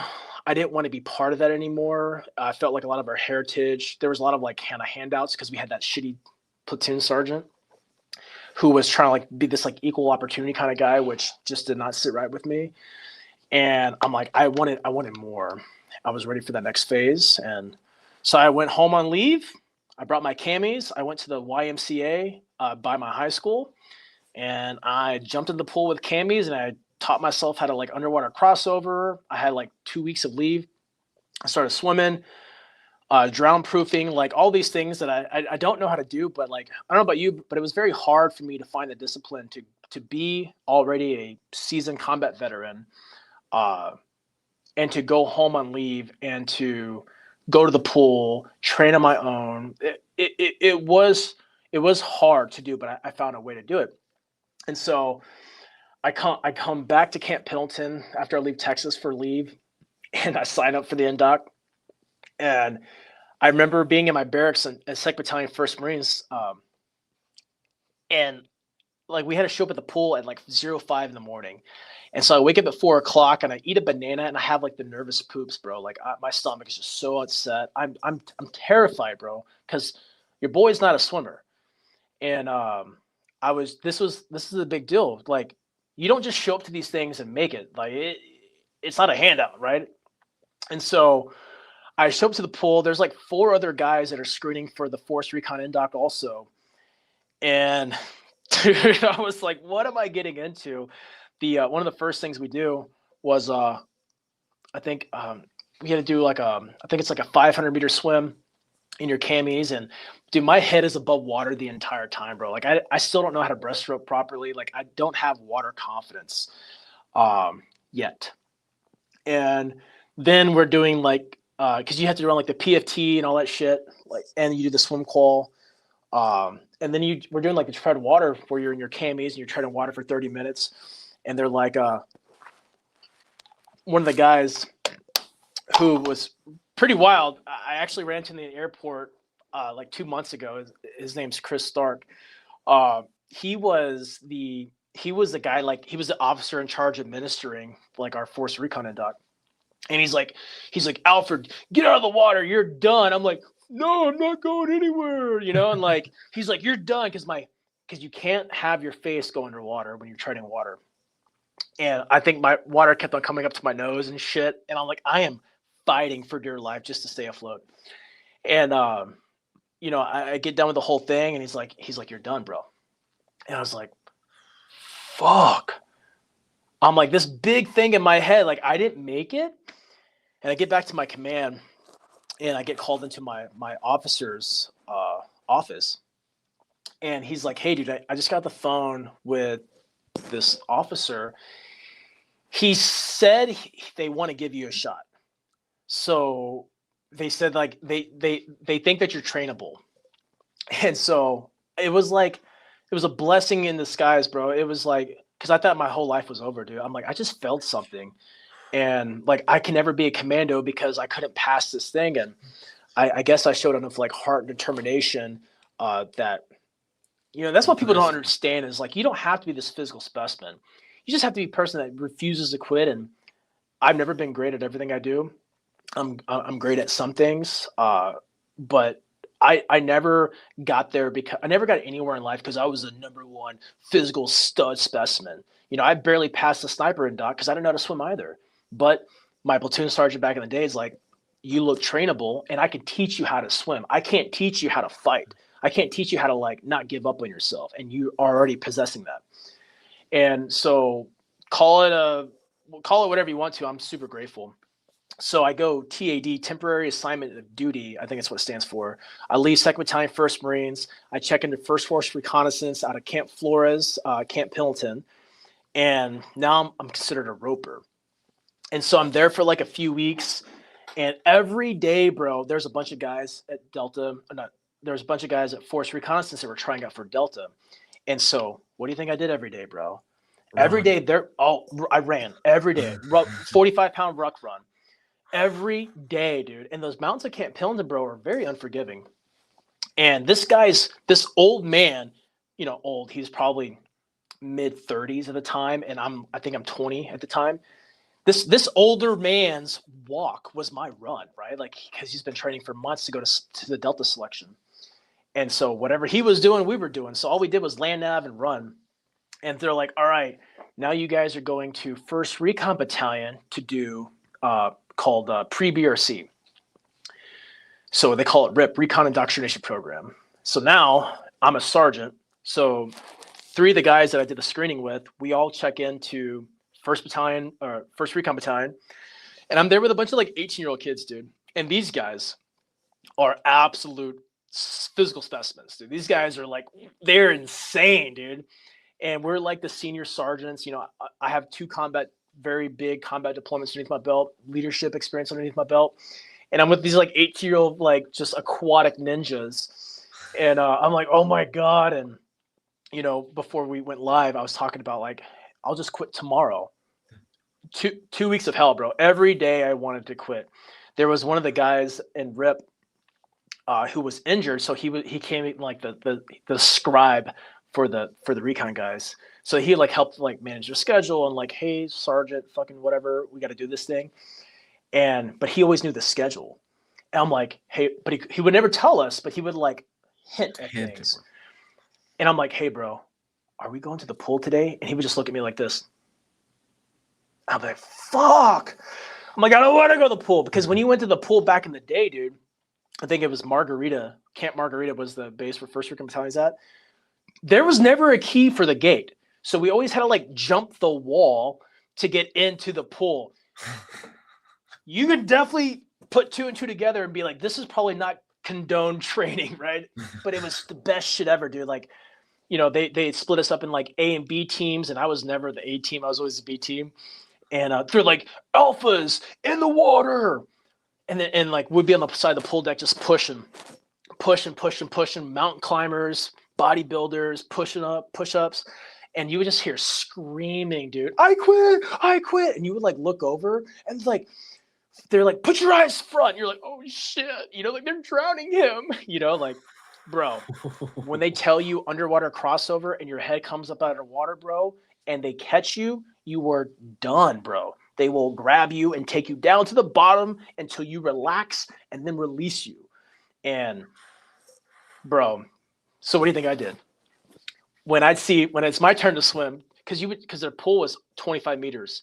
And so you're always doing a 25 meter underwater crossover, meaning you're in your full camis, you're doing a 1 breath hold for 25 meters, you pop up, then you would go the other way, underwater, one breath hold, pop up, and you just keep on doing these things until like someone would quit or like they got tired. And I'm not complaining. It was like the best shit ever, right? But I'm terrified, so scared. And what's even scarier is I had recon friends that I deployed with, that I was in combat with, that were there, and now I'm in their world, and I'm like, they're like, because I was a badass to them, they're a badass to me, but now I'm like, I'm the bottom feeder, bro. You know, I'm a roper, I'm a nobody, and so like I'm like, I'm like back to score zero again, ground zero, but hell yeah, dog. Someone would pop their head up, you know, to the right of me and like start getting swarmed by instructors. I'm like, you know, I go back, dude. Like, if you're not cheating, you're not trying, dude. That was like our mindset. That was our motto. And you know, I don't care what anyone says, dude. Like, you got to be a free thinker, dude. Like, you gotta take advantage of what you can, and you got to make the best out of everything that you can, because you can only control your thoughts and your actions, you know. And but dude, that 2 weeks was absolute hell. Whoa. So we graduate there, and the one of the instructors, the recon instructors, he hated us because we were going to Force Reconnaissance and he was still at Battalion Recon. And he's like, he'd always call me Sergeant Arnold. He was just talking shit. He's like, all right, Sergeant Arnold, you think you're badass because you're going to Force Recon? And I'm just like, dog, I have kept my mouth shut. I'm not a problem here. Like, stop calling me out.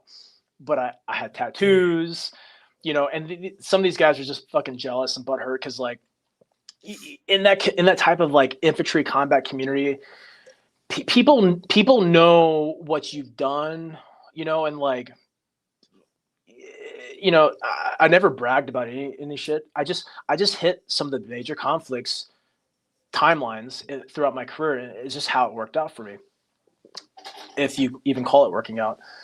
And so we had a chaperone from Force Recon that like managed us every day to make sure we didn't quit, we didn't suck. He's evaluating us every day, so we're constantly under observation, right?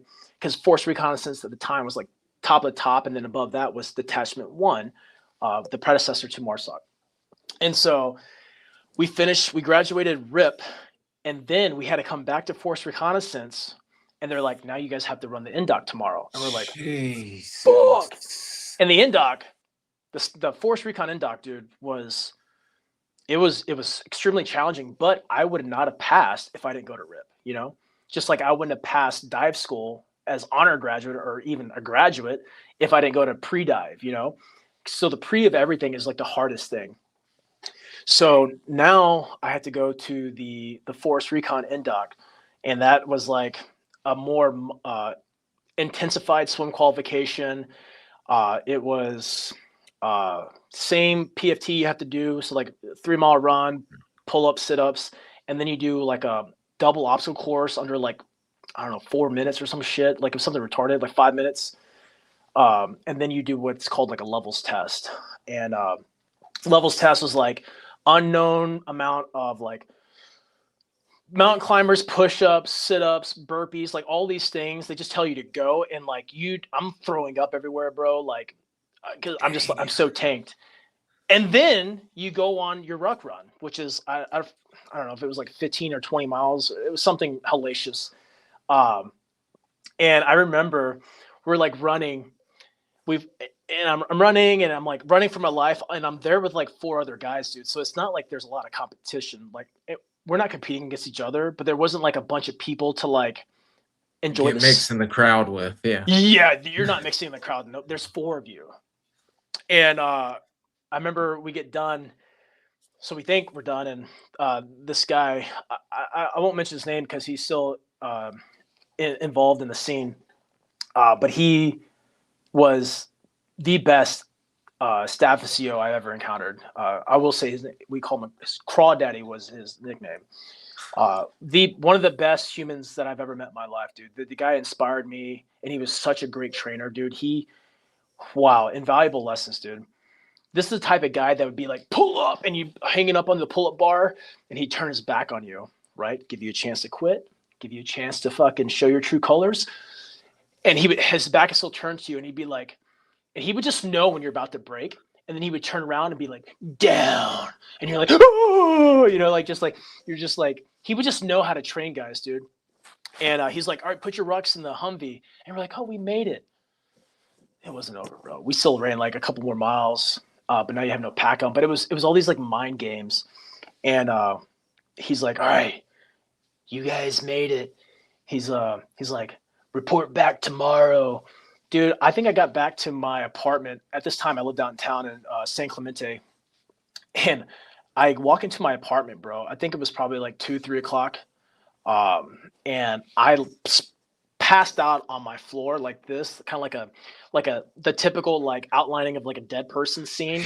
And like my toes, my fingers, everything had a cramp in my body, dude. And I think we had to show up the next day at like 11 or 12, like give our bodies time to like kind of like just come back to life, because you are the lactic acid buildup. And yeah. And then shortly after that, I think I waited like another 2 weeks, and then I went to basic reconnaissance course in Coronado, California, graduated recon school. I was actually undergrad at BRC, and come back. Then you go to like your pipeline. So that's SEER school. So I did SEER school, and then I go to airborne school. And when I'm at airborne school, the same time, this is like 2006 timeframe, at the same time, First Force Reconnaissance, they took down our flag and they hoisted up first MSOB, Marine Special Operations Battalion.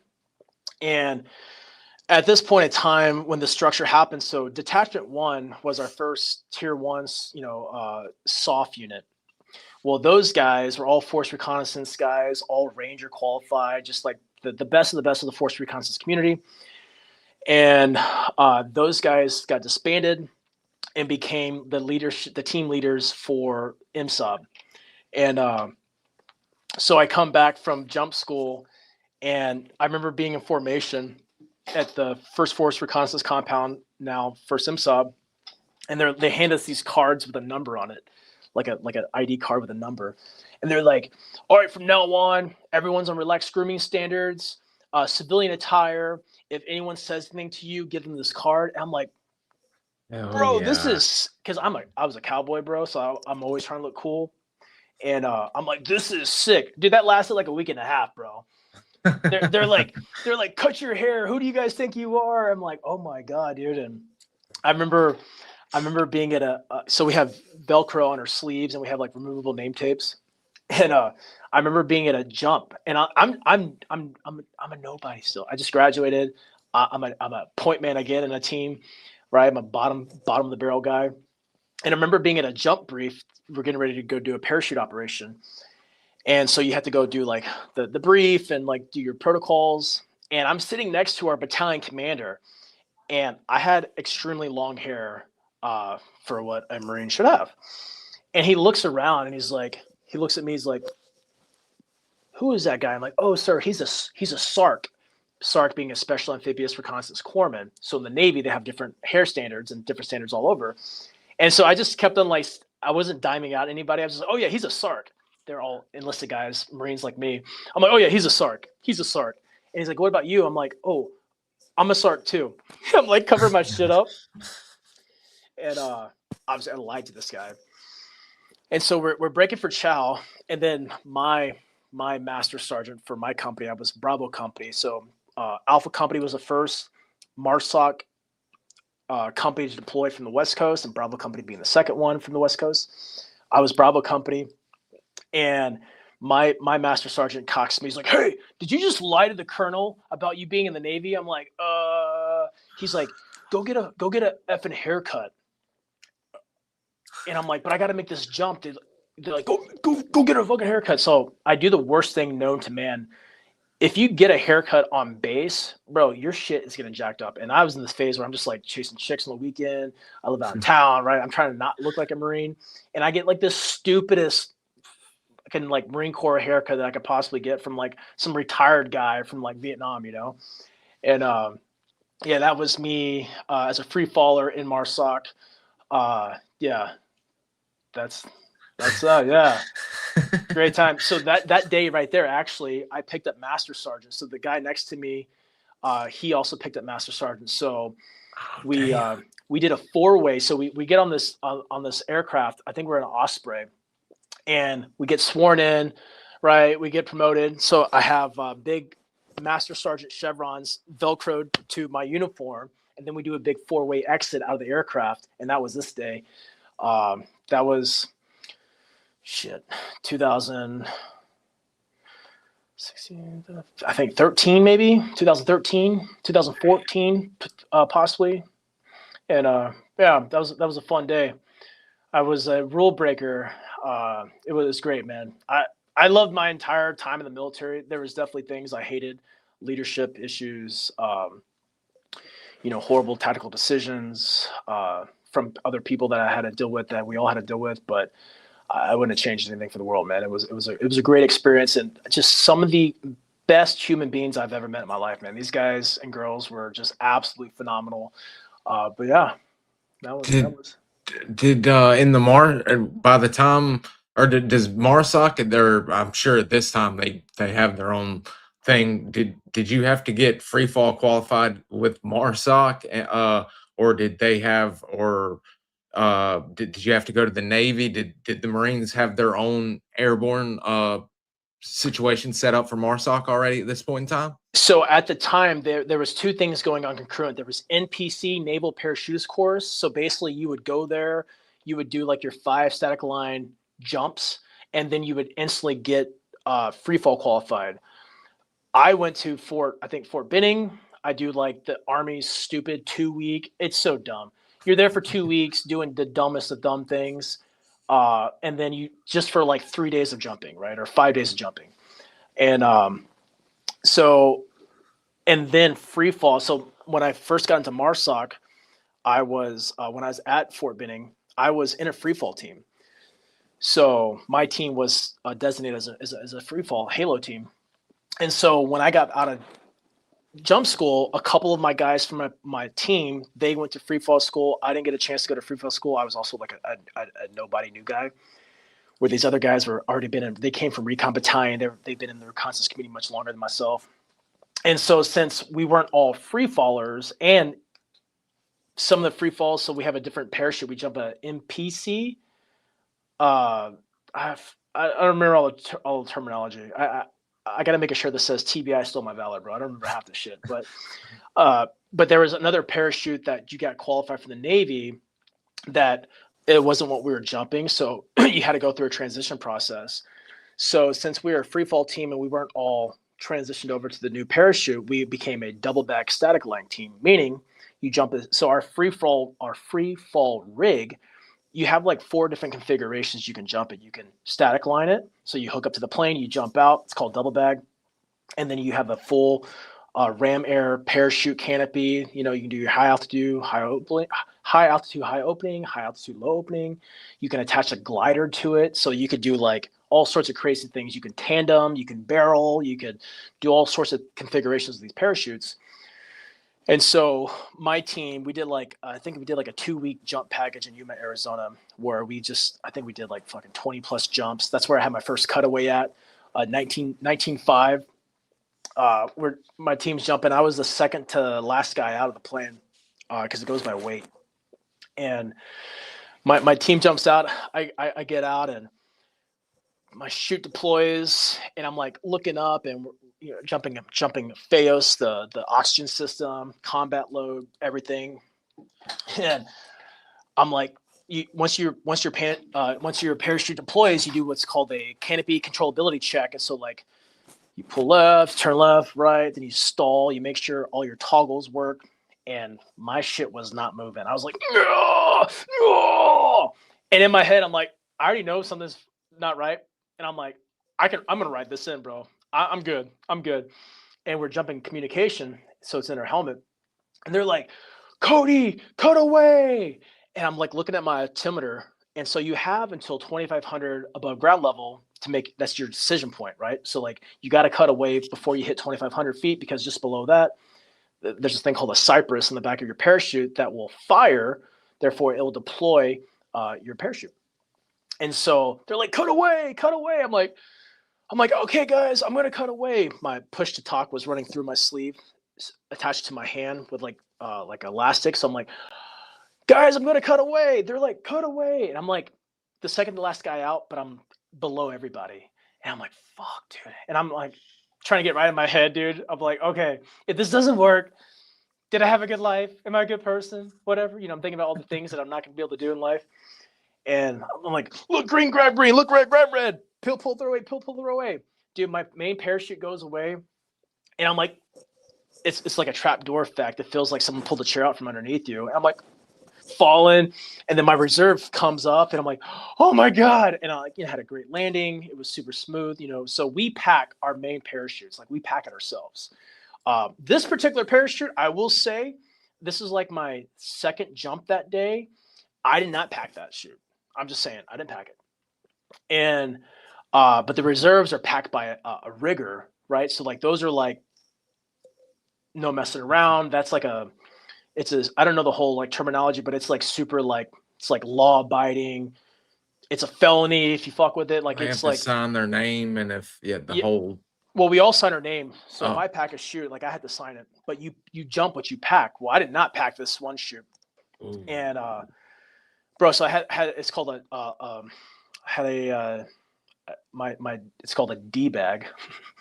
So your parachute goes in like a 10-gallon bag, and that 10-gallon bag goes in like a 5-gallon fucking container in your pack essentially. And so the D bag, it was wrapped around my main canopy, so it was screwing up on my stanchion lines and all that type of stuff.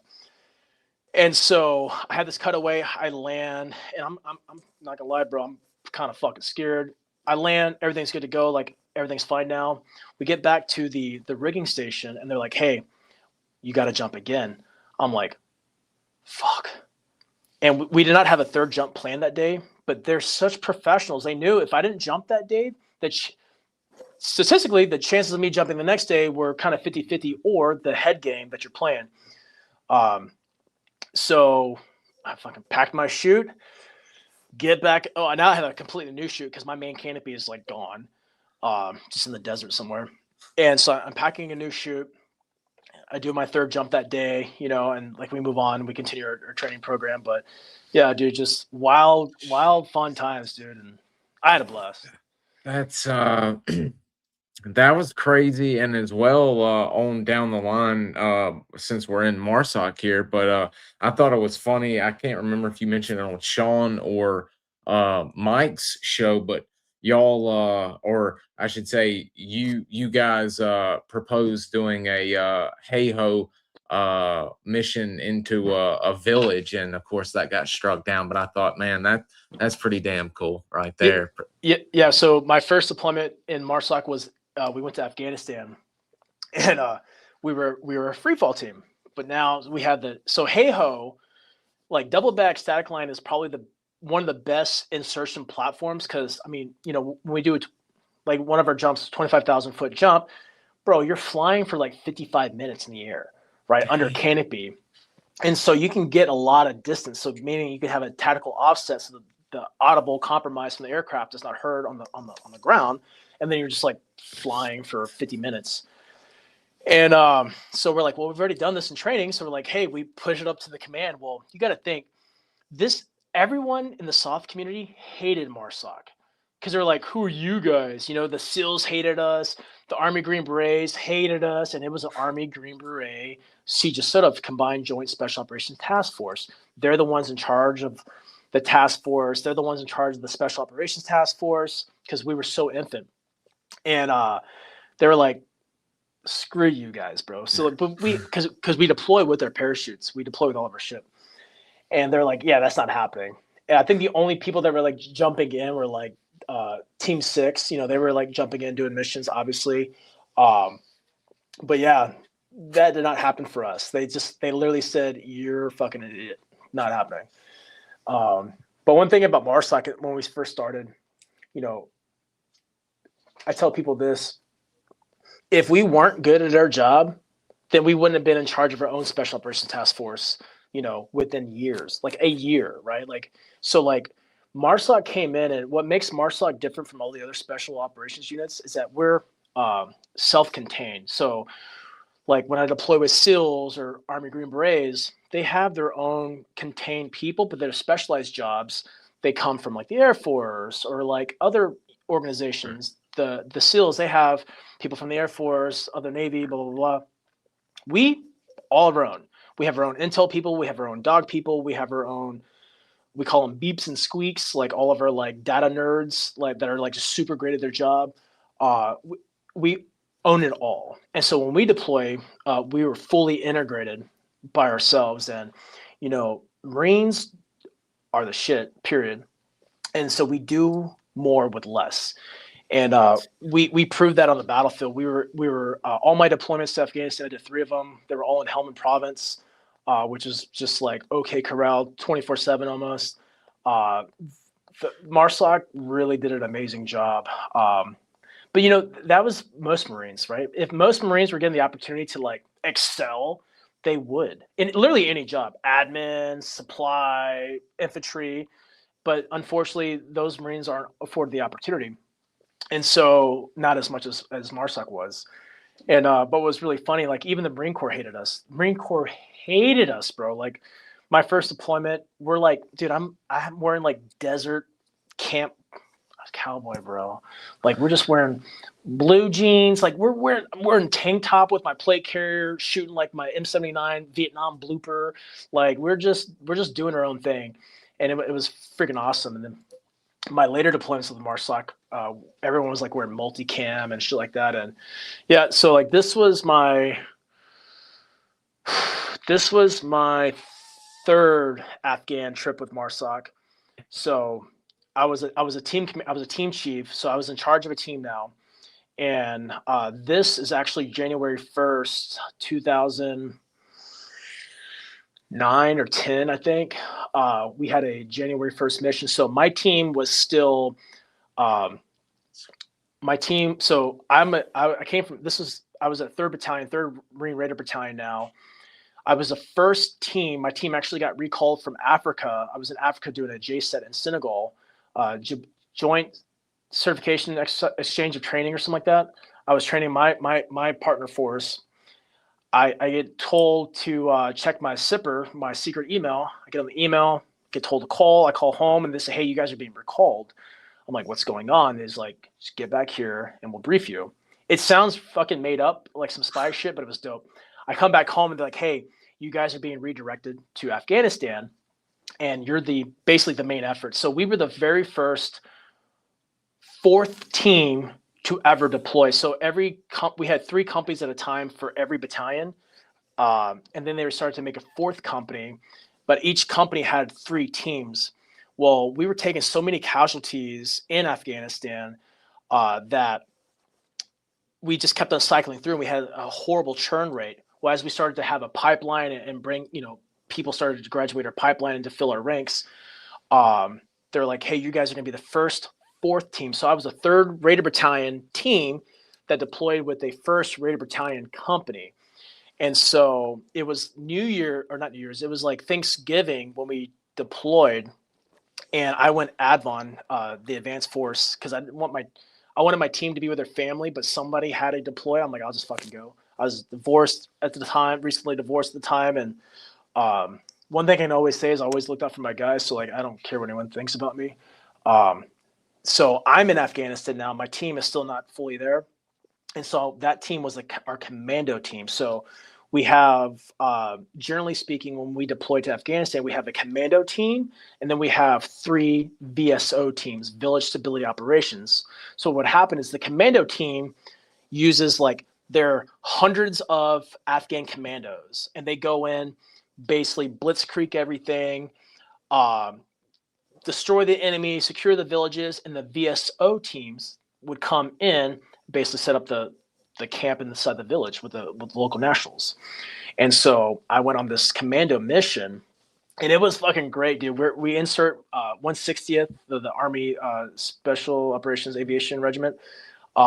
They would insert us. So we're on Chinooks, so CH-47s, I believe, and they're big aircraft. And so we have these like bungee lanyards that you like anchor into like the deck plate, so you don't like fall out, because like, you're flying with the ramp down the whole time. And we have all of our commandos in there, and it's me and another buddy of mine, the guy in the picture, and we're leading this chalk out of this bird. And so we're flying in, you know, night vision, all this shit. my pack is like, all of our packs are heavy as shit, but like everything is like demolition, ammunition. We don't really bring a lot of water because what we would do is we would get water from like local villages and then like iodine it all because water's a lot of weight. So we just take food and ammo and explosives. And we're flying in and it's a hot LZ. So the Chinook comes down, the ramp fully lowers because it kind of sits parallel because they have a 50 cal gunner on the tail. And so they're like 30 seconds. And we're like yelling out to our commandos, like 30 seconds, ramp lowers, you pull out your bungee. So now you can run off and like, you're just like, go, go, go, lead our commandos off. And I got this big ass pack on and I run into this field, dude. I get off this ramp and it's like muddy, like a muddy, like farm field, dude. And my feet get stuck and I just fall to my knees. And I'm like, now I'm stuck in like suction cup mud. And I'm fighting from my knees, in this open field as the other commando chalks are like pushing to the breach point, explosives. What was really cool, this particular mission, when we're planning it, we wanted the 160th Little Birds to employ grenades. And so the Little Birds are flying in, like the Black Hawk Down little helicopters. They're flying in, they're doing their strafing runs, and they're literally just dropping grenades from their helicopter into the compound. And dude, so I'm watching this all on nods, bro, and lasers everywhere. And I'm like fighting from my knees, trying to get up, but I can't because I have like 100+ pound pack on, and I'm 255 pounds naked, like slick. And so I have a 100-pound pack. I have like 80 pounds worth of shit on me, plus my 100-pound pack, plus my 250-pound body, and I'm like suctioned to this like ancient mud, and it was pretty sick, dude. But I'm watching these like little birds, just shit blowing up. I'm like, it's crazy, dude. It's crazy, absolutely crazy. That's straight out of a movie stuff. I mean, that is crazy. And Vietnam, like I've heard of the Little Bird guys throwing. I mean, that's straight out of Vietnam. Grenades out of the helicopter stuff. I mean, that shit was real, dude. Yeah, it was super. It was cool for what it was. So, is that y'all's commando patches that you were mentioning of? I noticed the MARSOC guys with those patches. Yep. So this is that same deployment. This is now when my team is out there. So being a VSO team, my partner force was the Afghan Special Forces guys. And so that's their patch. And so like back in the day when all this started, people were like, well, you're not a Green Beret. I'm like, duh, I'm not a Green Beret. But like everyone's got some shit to say that it's never done anything. Always. And so, so we would wear our partner forces patches, and and that was my infamous. So when I'm fighting on my knees, I'm fighting with that damn thing that I think Mark 11. It's the 308. It was the predecessor or the post after the SR-25. So this is called the K mod. So the K mod had a collapsible stock, as you see, and then it had a shorter barrel. I think it was like a 14-inch barrel compared to like the 18-inch barrel. And I just use that as my primary weapon system. So I just carry, just from experience, 308 has way more better effects on target than 5.56. And so I made that gun look so small. So it was like, it didn't really bother me much to carry it. It's just the ammo was significantly heavier. Dude, that dog is Wilbur. So Wilbur is a very famous military canine dog. Chris, his handler, this gentleman right here, still one of my good friends to this day. Such a stud, dude. That guy is. I got him in Afghanistan. So I had a dog handler who was a team guy, but we got MARSOC had a program back in the day where we had like IED multi-purpose dogs, but they were like black labs, and what was his name? That dog sucked. He was a great fob dog. Like we loved on him, but like he was like not good at like sniffing out bad guys or bombs. What was his name? Willie was his name. But Wilbur comes with Chris, and dude, that guy, he was a stud. So he was a military police canine handler. I needed a dog guy because my dog wasn't cutting it. I get Chris, was an absolute blessing, and Wilbur was the absolute shit. That fucking dog. Inside of our team room, so we have like our compound that we're in. like our ops center, and then like my team commander, my officer, and myself, we had our own little little headquarters nerd office. Yeah, Wilbur right there. And we eat steak like every night once we finally get in resupplies in. So we have steak. And I grabbed my food, I put it on my table, and I had these big black leather like rotating chairs. And I go to grab like a Coke or something, and I come back into my office, and Wilbur, I'll just see in that chair spinning, and there's paw prints on my chair, and my steak is gone, dude. And I'm pissed. And I'm like, damn it, Wilbur, where are you at? And I walk into like our operations center, and Wilbur's just there, like just drooling and growling at me with my steak in his mouth. And Chris is like, Cody, don't do it, bro. I'm like, oh, fuck that dog, you know. But like Wilbur was the best, dude. It was worth giving him my steak that I didn't willingly give to him. And especially the Force Recon guys couldn't. The heat was too much for the dogs over there, but y'all had them finely tuned in over there. We love the dog stories from y'all's era. I had I don't think he's watching now, but he would like me to ask you. A lot of gear people love watching. That's why I brought up pictures. But he was curious, what kind of pants were y'all wearing at this point in time? So if you looked, I'm wearing Cry Precision G2 or G3 pants. And then if you look to the left, Chris is wearing, so MARSOC was so stupid. The problem with the Marine Corps and the military in general is there's people that have their hands in the cookie jar for government contracts. And so we had one guy burn alive in a gun truck on one of our first deployments. Super horrible. And because we did not have fire retardant camis. And because of that, because of one person, they came out with this whole thing where we had to have fire retardant uniforms. Well, for whatever reason, instead of giving us Cry Precision, like they previously did, they gave us those stupid dry fire pants, which were the absolute worst. So Chris, the dog handler, he's wearing dry fire. They were the horrible cut. They're super hot, not breathable. And then since our Cry Precision pants that I'm wearing were fire retardant, as you can see, they're like just super faded. Like it was just silly. My top, I needed a 3X, and MARSOC didn't have it, so I had to go buy that on my own. That's from like Beyond, I think it's called Beyond Clothing or something like that. I had to buy that top because I couldn't fit into any other tops they had. And yeah, but dude, our MARSOC's multi-purpose canine guys, the absolute best in the game, bro. Like the absolute best in the game. Their dogs are the best. The guys are the best. They have a very grueling selection process. Just amazing guys and amazing dogs. That's and did it originally start out? Did they always plan that there were like all the other tier 1 units that y'all were going to have dogs, and they initially did the Army have to start out the program for y'all, or did y'all always have a MARSOC dog program in place at the get off? No. So my first MARSOC deployment, I don't even think we had a dog. My second MARSOC deployment, it was actually like, I call it like a cheating deployment, because I was at our schoolhouse.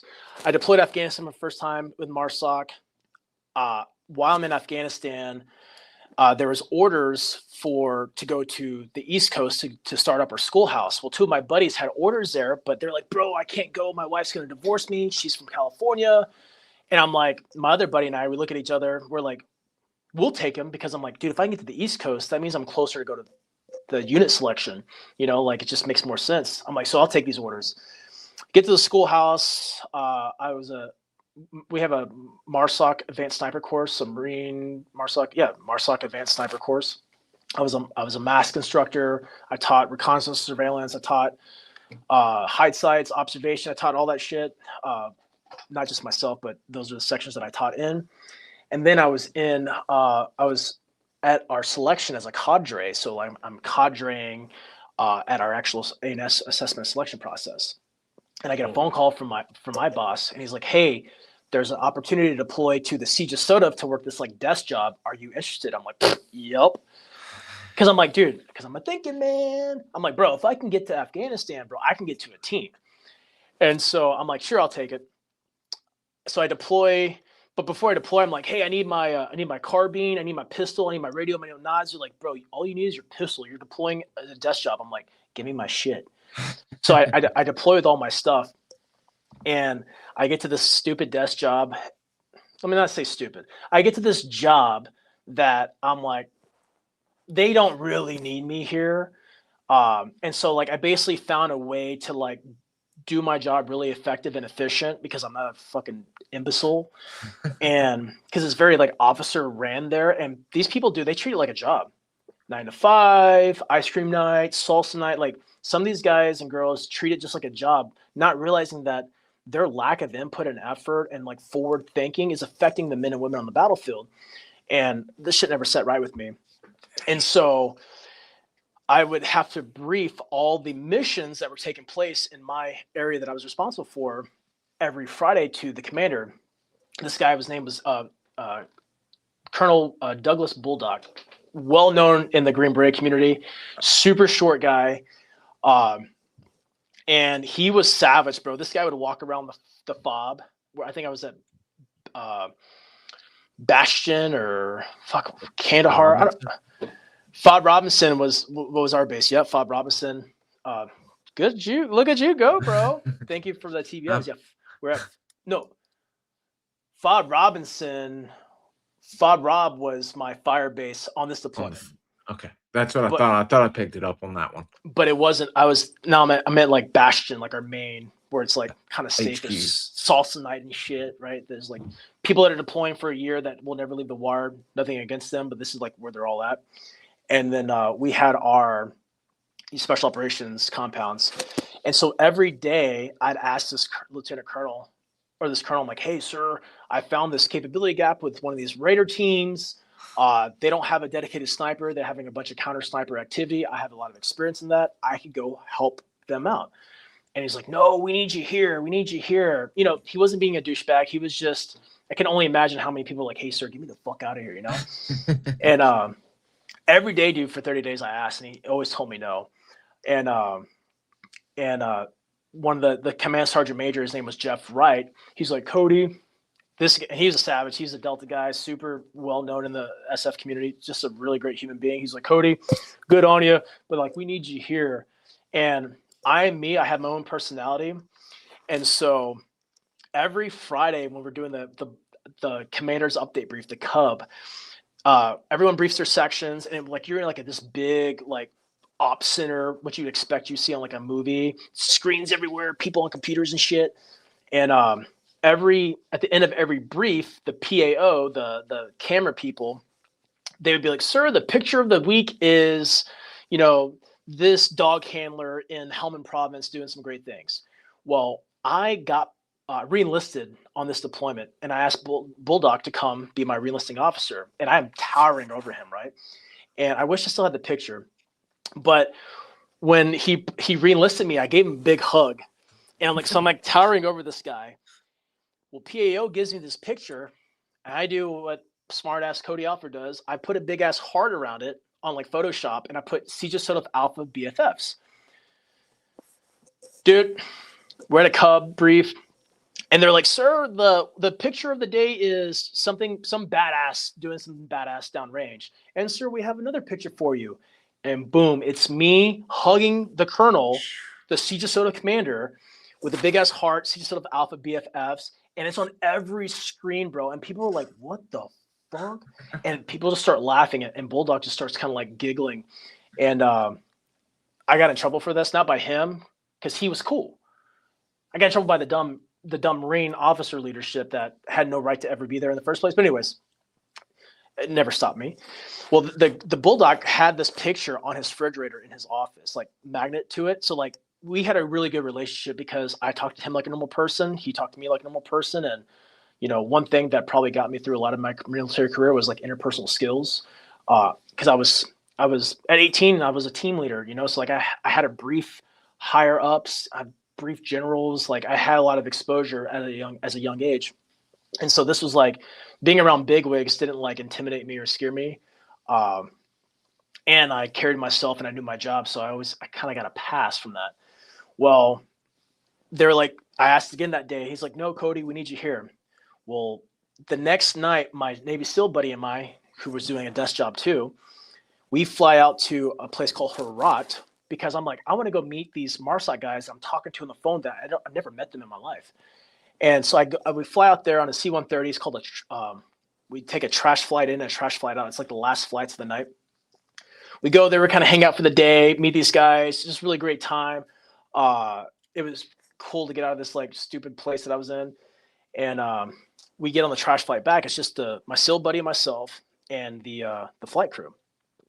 Well, as we're flying over Bagram, as we're flying over Bagram, there's an explosion in the air in the C-130, and the hydraulic tank exploded, and so it's like spewing out like hot, like hydraulic fluid everywhere, and like the plane starts like jumping up and down in the sky, and the pilot comes on the deck. He's like, I can't control the flaps, and I can't lower the landing gear.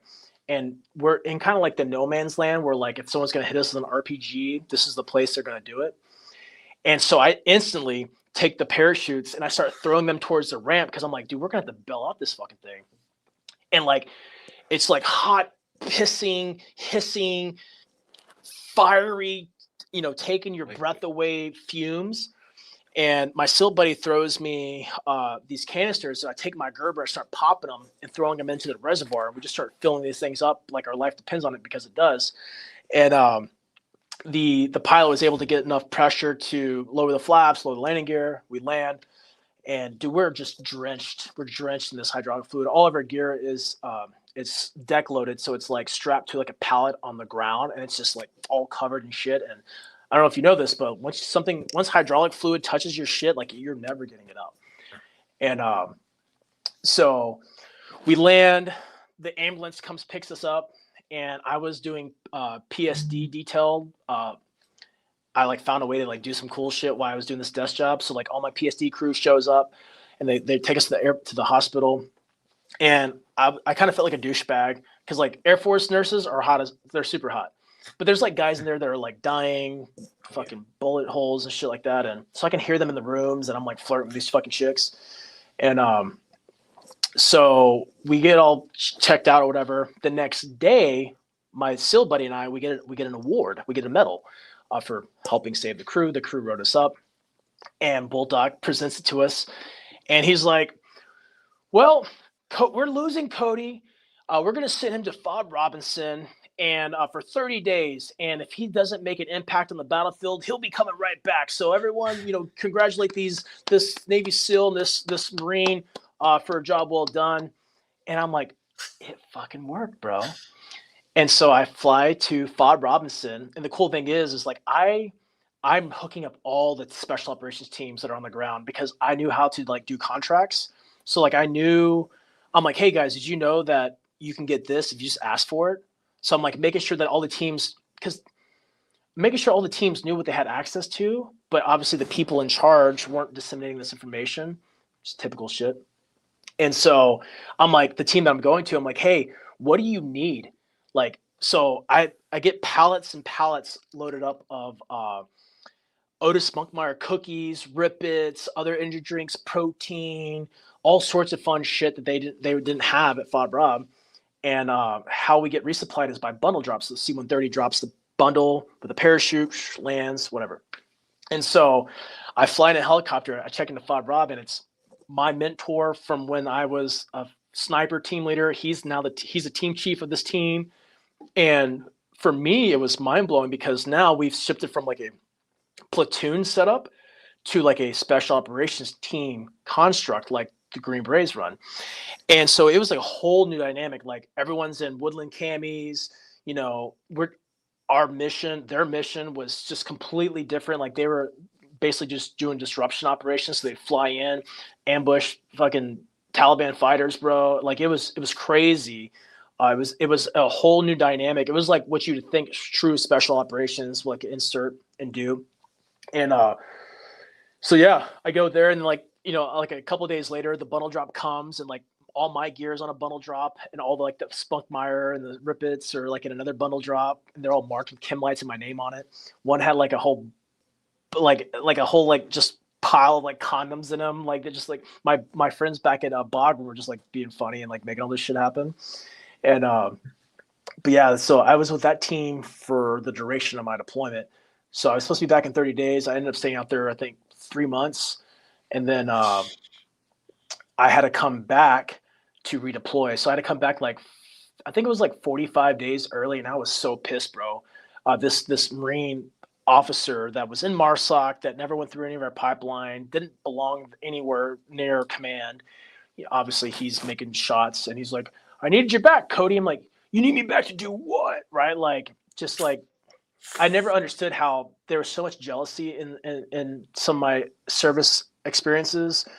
I'm like, I just don't understand how these people operate, bro. And anyways, so I come back for like 45 days and I'm basically like biding my time until I fly back home and redeploy back to the schoolhouse where I became such a, this sounds douchey. It was such a big deal that I was deploying and like doing combat missions.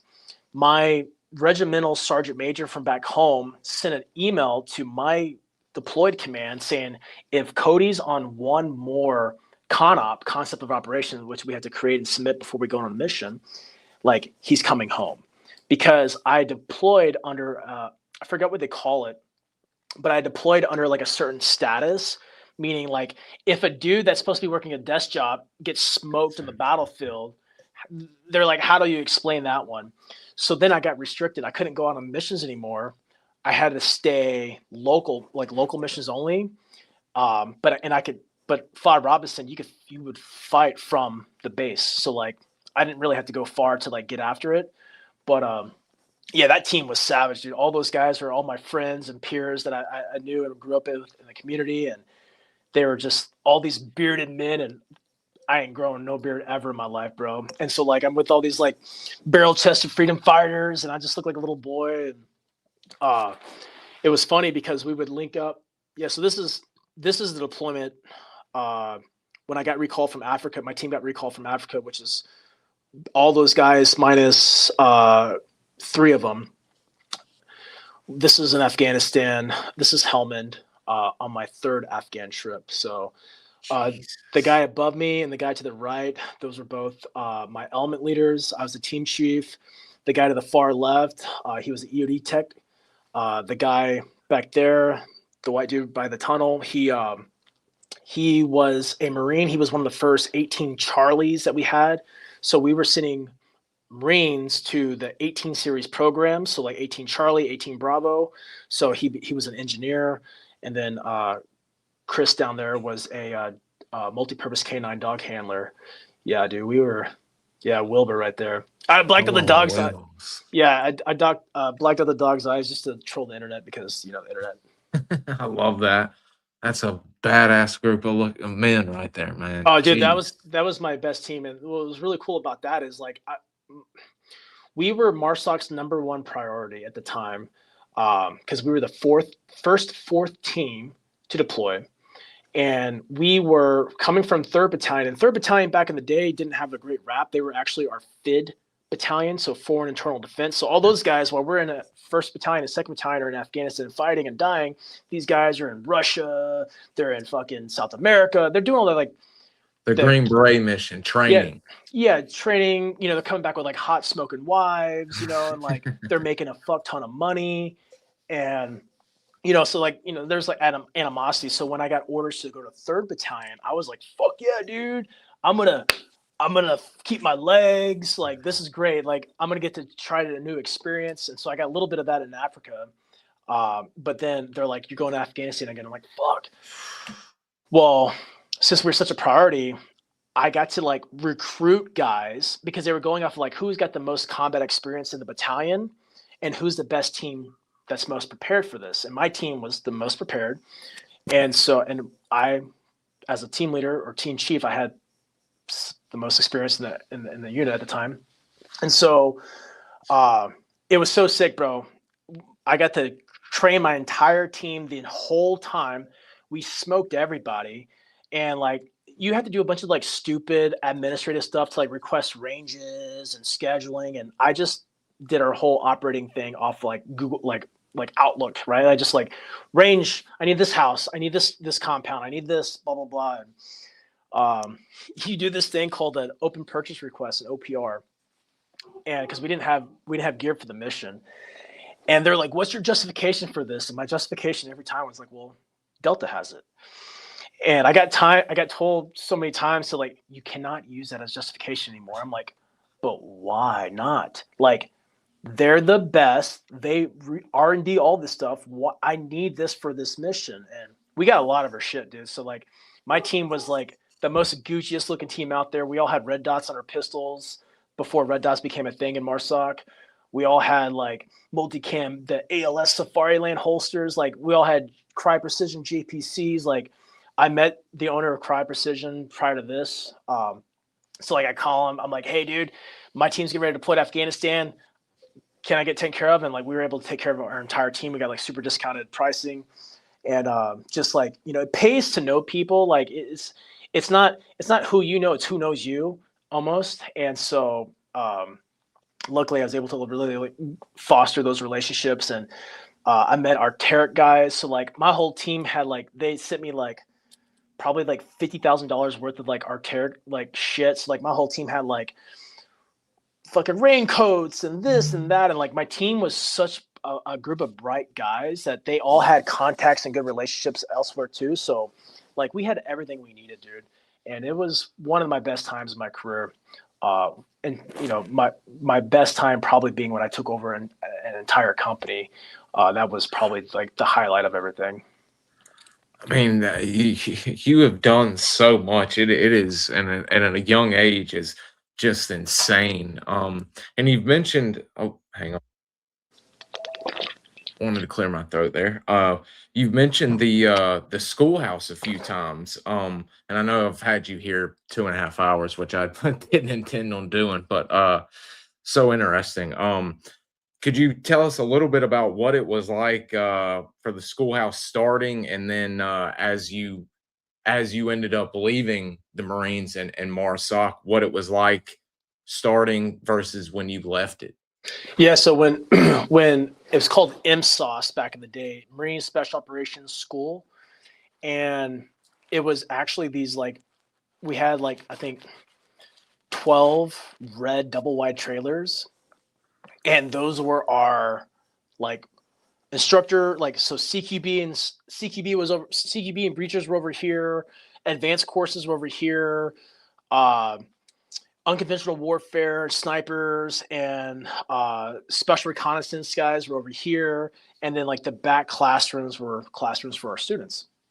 And so it was like super like, so I'm a plank owner of the schoolhouse. So I was one of the first guys there that helped stood it up. So we're writing all the curriculum, we're writing all the POI, like all the Marine Corps doctrine, military doctrine shit. But before our first class started, we all had to run through it. So we ran through what's called an instructor development course. So we basically had to like proof all these things, the physical fitness, the events that we're doing, and then we started launching our pipeline selection. And from when it started, because we had a selection process at that time, but it was still getting its kinks worked out. But from where it is now, night and day. Still great information, still great training. We fine-tune a lot of things over the years, but I've actually been to the schoolhouse twice. So I went there in 2008 from the startup and the creation of it. And then I came back from that Afghan deployment, became a CQB instructor. And so I finished out my time as a CQB guy. And then I came back so my last deployment in 2016, I was the Special Operations Task Force operations chief. So I was a senior enlisted guy for all the special operations, Navy SEALs, Green Berets, Marine Raiders in Iraq, Jordan, and Lebanon. And so when I came back from that deployment, I went back to the schoolhouse, and now I was a senior enlisted advisor. So there was only 2 SEAs, senior enlisted advisor positions. And then under each of those SEAs, I had other Marine master sergeants that were in charge of different sections. And now we're in like this beautiful compound. We have now a language pipeline. We have, it was like a well-oiled machine. And so it's just keep on repeating the process. And it was really cool to see kind of like how it changes, you know, because you see it with the students too that are going through it. It's like, it's nicer, better structured. It's more well-oiled. So like their level of buy-in and excitement is even higher, you know? So it was really cool to see how it all happened, but it's crazy. My entire Marine Corps career in MARSOC, like I started in these red trailers. Right when I'm getting ready to leave the schoolhouse, we move into our new instructor building on the MARSOC compound. And I'm there for like a week. And I was so happy to have like a cubicle and shit like that, like a nice bathroom to use, not like a fucking trailer. And I was like, whoa, this is sick. And I'm there for a week and I leave. I check into my 3rd Battalion, right? The story of Africa and Afghanistan. And we're in this like condemned EOD building. And so 3rd Battalion was really spread out throughout all the like Camp Lejeune. It was everywhere. And then I leave 3rd Battalion. As soon as I leave 3rd Battalion, guess what? They move into the beautiful building on the compound.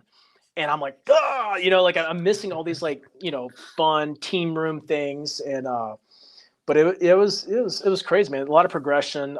So Gifford Hall, John Gifford, was actually my MASC boss. He was the chief instructor for the MASC, the MARSOC Advanced Sniper Course. And so that Afghan deployment where I deployed from the schoolhouse, like I told you, I was at selection and I went to Afghanistan and worked a desk job. I saw John on that deployment. What was really horrible was that he actually showed up to deployment late. He was a team chief. He showed up to deployment late because he was burying his daughter. She, if I'm not mistaken, I think she drowned on his property. And so I see him on deployment. We both show up in Afghanistan at the same time, and I'm super grateful because I got to see him. But that'd be the last time I saw him. He died on the deployment, and so they named the schoolhouse the hall, Gifford Hall.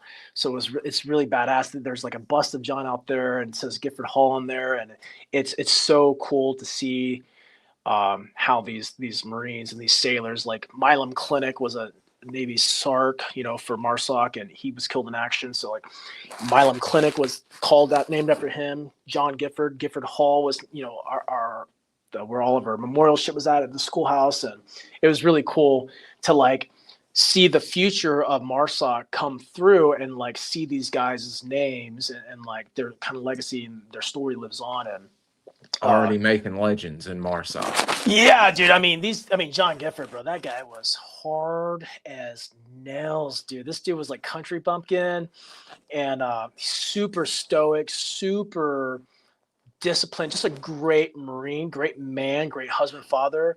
And I'm a kid, bro. I'm a goofball. And like, this guy was like, just fucking, just pristine, man. But not a douchebag, you know, I don't think I've ever saw him talk to anyone like crap. Like, you know, he would stick up, but he looked like that picture perfect Marine. And he's just a great guy, dude. MARSOC was full of them. Military's full of them. Damn, man, that I hate that. It's a wonderful him being immortalized. I hate we lost him. The Yost community lost him so soon. That's terrible. We do have a few more questions here, and we'll be ready to close out. I've seen some rumors or heard some rumors that the ITC is kind of based a little bit here and there on Delta, and I've heard from a few guys that Ed Bugarin from Delta helped y'all out. Is there any truth to that? Yeah. So when I met our selection as a cadre, I ran into Ed. So this guy right here, dude. He would run like marathons in Crocs. And so like he was always in Crocs every time I saw him. But yeah, so when our pipeline started our assessment selection, we brought in a bunch of Delta guys. Tom Satterley, are you familiar with Tom? Oh yeah. So that was the first place I met Tom, was at selection. Bunch of Green Berets, a bunch of Delta guys. And it was so crazy too, because like those guys could take leave and they would go cadre for selection and get paid. Marines, we weren't getting paid jacked, bro. So it was so wild. But yeah, I was legends, bro, legends. The fact that you brought that guy up is insane.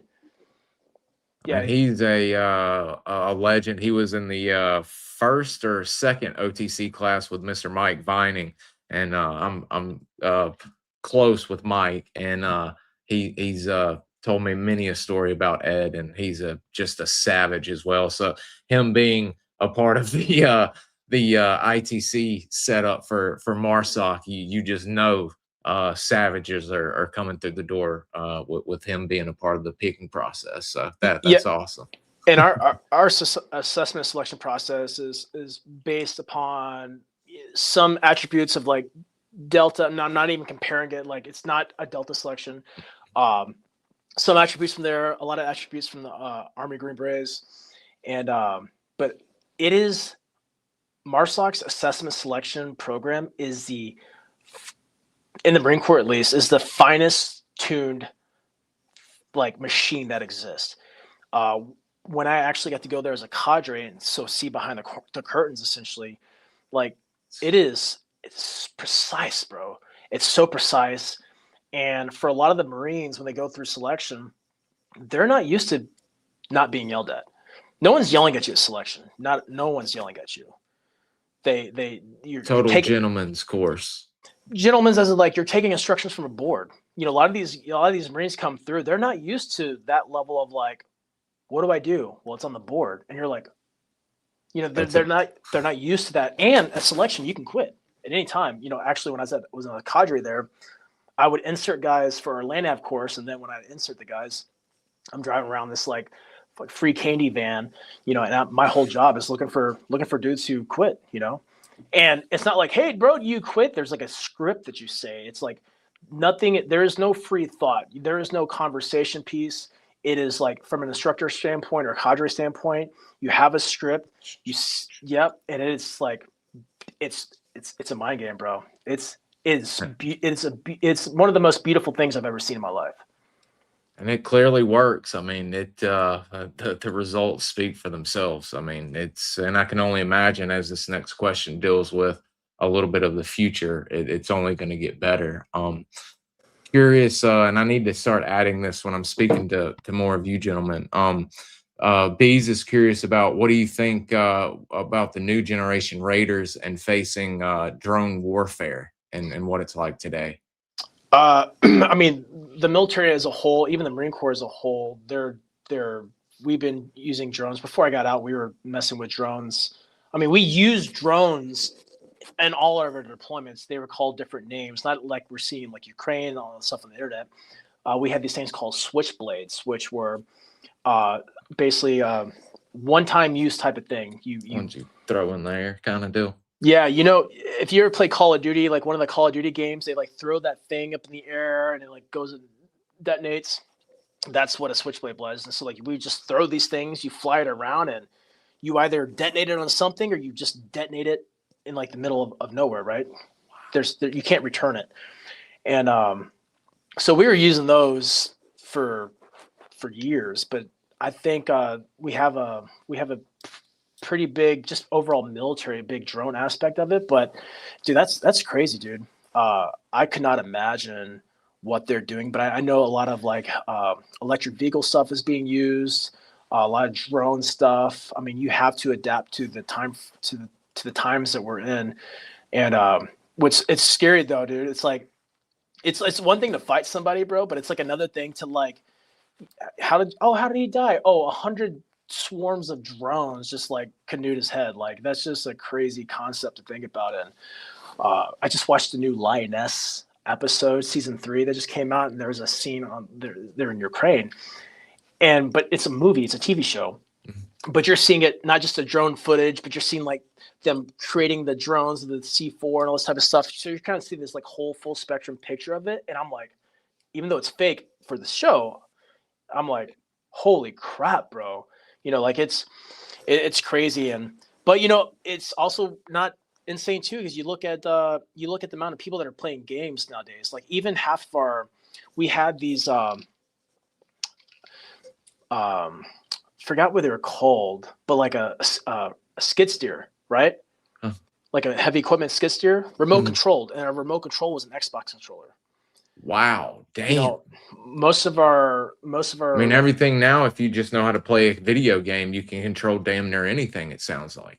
absolutely, dude. You know, and like even most of our robots that we use, Xbox controller. You know, it's a familiar thing. So, you know, it's able to take the generation that is playing the games, doing these things. Now they're doing the Call of Duty shit in real life. And but I don't know, man. I I have no idea. I'm not really tied in. I'm tied into it, but I don't like really talk about this stuff. I'm not asking like, "Hey guys, what are you guys doing Yeah. today?" Because I don't care. It's, It's just terrifying. yes, That's all I know. yeah, And it's it's terrifying. sad to see. I mean, did you people being I saw one today of a guy literally selling food vendor is what it said, and literally the drone chasing him around his truck. He's a citizen. I don't know if he was Russian or Ukrainian. Either way, that's despicable to do. Chases him around and finally dive bombs him there at the end. I was like, whoever that drone operator has a spot reserved in hell next to the hottest seat in the place, because that's just low rent, especially doing it to a civilians. It's almost disgusting to see soldiers giving up, you know, and them doing that shit. You know, it's. I hope we can negate that. I don't know if there's going to be a while before it, but this whole era of drone stuff needs to stop. It's disgusting in my opinion. I mean, Uh, yeah, yeah, but to get us off that, because it truly is disgusting, and there's so much stuff we could get into trying to defeat that shit that we go on here. But to end the show on a semi-happy note here, as we close out, and we can speak a little bit about what you're doing with your website and your YouTube. But for a MARSOC closing out good story, I thought you could tell us a little bit about the pool story. I always love seeing the pool story of y'all overseas. do you have that picture? I do. All right, so this this right here, my third Afghan trip, where it was a Marine unit, and then it was an Afghan army unit, and so my team comes in, and like my partner force, Afghan Special Forces, they carry guns 24/7. Well, the Marine Corps had a rule where any local national could not have guns, like around Marines, because there's a bunch of insider threats and all that type of stuff. And so the when I get to this our base or whatever, there's a pool, and the Marines were using it as like a big trash pit, and I'm like, no, put a fence up, we're taking the pool. And so we my guys on my team, they're super smart, and so they cleaned out the pool, they fixed the cracks, they painted a big Raider logo at the bottom, and then we had a saltwater pool, a heated saltwater pool, mind you. And so the what was funny was that our company commander at the time, he super nice guy. He's not a war fighter at all, but he used more assets against our own people than the enemy, meaning he would use drones and he would fly around and basically do like spot checks on all the fire bases. And so my operations chief calls me, one of my best friends, super savage. He's like, "Hey, bro, that's a nice Raider logo you got in your pool." I'm like, "How do you guys see that shit?" You know, like, and so, yeah, they're just always spying on us. But anyways, one of my guys were getting promoted, and I'm like, "How do you want to get promoted?" He's like, "I want to get promoted in the pool." So that's exactly what we did. That's my team commander right there, to the right of me, and that's me, and then that's my homie getting promoted right there, and yeah. I need to take that off because all the eyes aren't taken off and tattoos removed. But I did want to show that. Now, I want to know, because that is the best painting I've ever seen, or sticker job. Was that did one of the Raiders get in there and paint that? How in the hell did y'all get that on so cleanly on there? Projector. Yep. You So, leave a Marine to do something, they're gonna find a way to do it, by God. oh yeah, for sure. Yeah, we lived nice. But the best thing about it, you know, we'd always make sure that the Marines around us were taken care of, because their leadership was always lacking in some capacity. You know, the Marines would hold the security for us.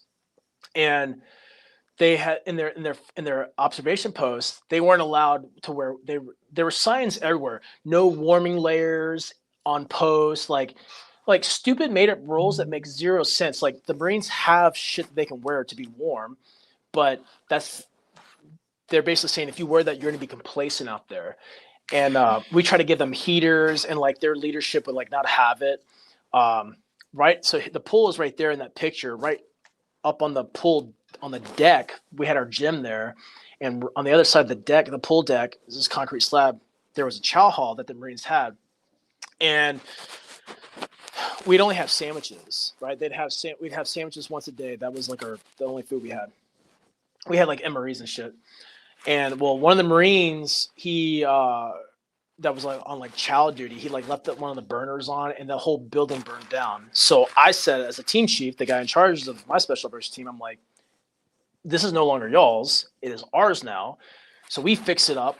We turned it into like our food area. So we would put all our food in there and serve our guys. And like, yeah, we'd always make sure that we take care, because we don't forget who we are. We always took care of the Marines, but at the same time too, it's like, I'm going to make sure my guys are getting the best they possibly can, because why wouldn't I look out for my own people, But I want to show you something, dude. This is an actual World War II Marine Raider stiletto. Oh, shit. Yeah. One of my Instagram followers, who's also Marine and kind of became like his own like historian, he reached out to me, and he said, hey, I'd like to have a Marine Raider actually have this. And dude, he sent me this. And if I'm not mistaken, there's only like 423 of these ever made. And but this is an actual World War II Marine Raider stiletto, and it is absolutely nuts, bro. But I wanted to show you that. That thing is worth its weight in gold. I mean, look at that thing. I mean, that is a living piece of history, right? Well, not living, but literal piece of history. And the original scab. I mean, damn. Yeah, dude, that's a good Instagram follower right there. Dude, I tell you what, bro. Some of the nicest, most generous people I've ever met in my life, dude, have supported me online and have reached out to me, and I don't take any of that stuff for granted. I'm so grateful. Hell, my first pair of cowboy boots as an adult came from one of my Instagram followers, who's now my friend. And like, just people, what I realized, man, is that like, I struggled when I got out of the Marine Corps. Like, dude, who am I? What do I stand for? What do I believe in? I felt so inadequate, and I went through my own, I'm not saying I'm fully healed, but I went through this like really dark phase of my life where I was just really, as soon as I picked up my DD-214, my retirement paperwork, like any purpose and identity that I had, it was instantly gone. I got, you got to turn in your MARSOC badge. You get escorted off the compound, which obviously I was like talking shit. I was pissed, because I'm like, I bled and sweat. My at the time, pictures on the wall, from our deployments, and I left that compound, bro, and I was just so empty.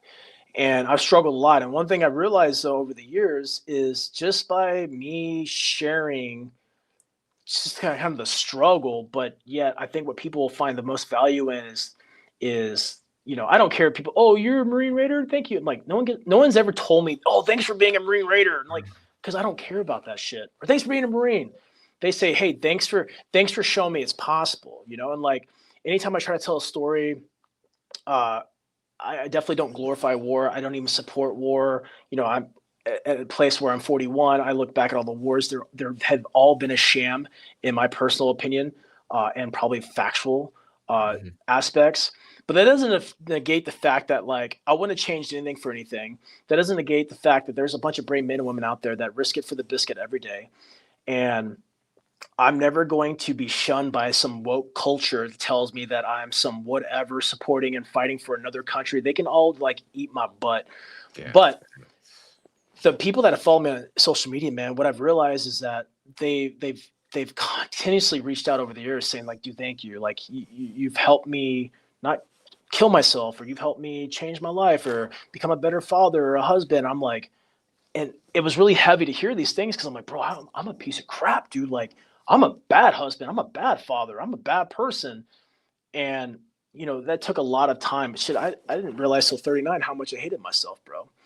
And so it was really hard to see what just sharing stories was actually doing for people. And that's the thing that I love most about it. It's that, I think people can see themselves in my stories in their own aspect of life. And it's not like, oh, you went to war, but I didn't go to war. It's not even about war. It's the fact that, like, I went through some fucking hard and I questioned everything that I thought I knew. But I'm still here, even though I'm struggling or suffering, I'm still pushing forward. And I think people can relate more to that. And that's what I appreciate most. And that's what I really appreciate about the people that support me, my followers, or even the fucking trolls, because like, it's just about planting seeds. Because I used to be a hater back in the day, dude. I hated the world. I hated money. I hated people. I hated the system. I hated fucking my service. I hated everything because I really hated myself. And I was just lost, and hurt people. And I just know that I'm not the same guy that I was, but I can go back into my head right now and remember how I felt in my van when I first got out of the Marine Corps, when I was drooling on myself, my brain was shutting down, I was having uncontrollable adrenaline surges, yelling at my wife for fucking my own mistakes. And I can go back into my van and be like, bro, I prayed for where I'm at today back then.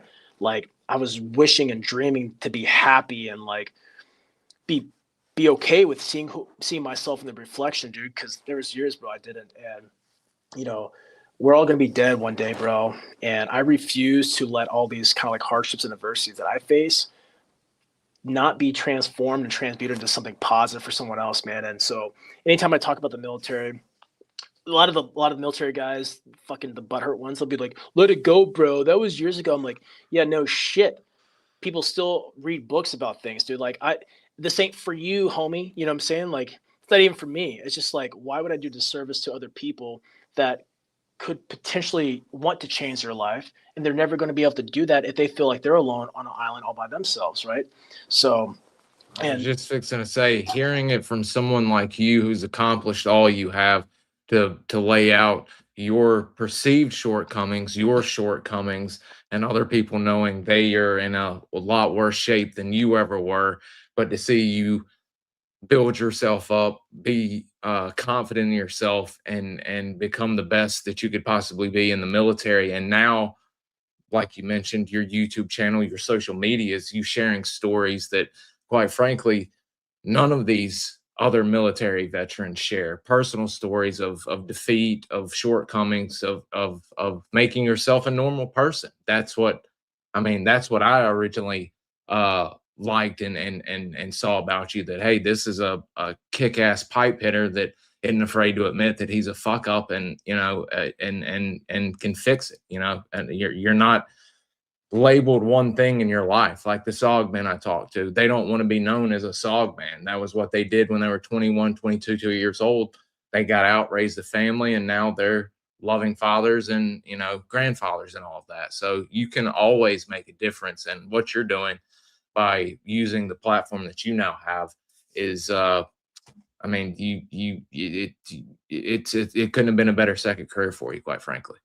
yeah, man, I'm super grateful. God blessed me with 4.5 years early, because I retired at 15 years, 7 months. I Damn. I came back from my last deployment, went to the schoolhouse, like I told you. I had time to take care of myself, and as I started to like invest into my own mental health and my wellness, everything started falling apart. Obviously, because now my adrenaline's gone. I'm like kind of like relaxing my body, and I'm like, holy shit, dude, I am really jacked up. And so, it's that's what defying the norm is like. So I get out, move in the van. I just start just kind of like sharing the story of like the struggles that I'm going through, right? Like, and I'm so lost and all these types of things. And uh, I'm like, we have found the norm. I'm like, dude, I'm really gonna start a T-shirt company and be another veteran T-shirt company, but it's never been about the T-shirts. I don't even care about the T-shirts. I care about the message, and uh, I care about people like finding their own courage to live a bolder life, to defy conformity, and invest in themselves. And that's really how and why We Defy the Norm was started.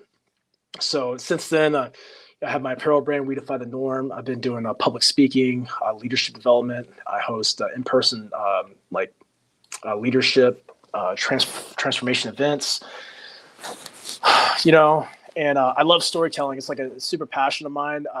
I don't know why. I ask God, I'm like, God, why can't my gift be like building boxes or some shit, like something tangible? But my voice is the greatest gift that I have, and it would be so selfish to not use it and share it. And I know some people can't understand that or they don't like it, but I don't care if you like me, bro. Like, you don't. My life doesn't thrive because people don't like me. I get death threats all the time. I get shit talked all the time. Like, bro, I don't even know who you are. And in this day and age of society, bro, there's so many people that just live inside their head, and I'm the king of living inside my head. But I also know the detriment of like staying in there, right? And so, you know, my whole thing is like, what do you want to do with your life, bro? You know, I talk to people like, I love my job, but I hate my boss. Have you brought it up? Well, no. I'm like, why not, bro? When's the last time you asked for a raise? Well, I haven't. Like, why not, bro? Or I've always wanted to start this one thing. Well, why don't you go do that? Like, you're going to be so dead. Like, why do we have so much programming and fear base to keep us from moving to that next level that God's calling us to move to, or whatever it is that you believe in? I don't care. Like, we are our own prisoners, and we can blame the system and like the elites and the goys, you know, all these little stupid isms that people say nowadays. We can blame everyone else, but it's our responsibility to stand up for ourselves. It's our responsibility to open our mouth. It's our responsibility to take action. And everyone says no one's coming to save you, and everyone loves those stupid social media posts, but ain't nobody coming to save you. Nobody. And so if you don't bet on yourself, if you don't invest into yourself, you're going to wake up one day with regret. And my biggest fear in life is not becoming who I know I can become. And if you ask me, Cody, are you super clear what you're doing in life? Hell no, I make this shit up every day. At 41, I'm still figuring it out. But I know my time is coming. But I know I'll never get there if I give up now. And what's been most important to me in my life from all these years of being lost and hurt is just like seeing exactly where my feet are at, bro. Being grateful for the wind that's blowing in my face, the trees I get to look at, my kid, my wife, my dogs, and like being grateful because years, bro, dude, a year and a half ago, I'd be staying in my beautiful homestead property complaining about how my life sucks. Can you believe that? Because my attitude, my perspective was still like victim. And this was like a year and a half ago. Now, it wasn't as bad as it was 7 years ago. Oh, yeah. But it's still like, wait a second. How am I being like this, man? And, you know, I never try to be like a woo-woo, softy kind of guy. But, bro, like, it's not – healing doesn't mean you're weak.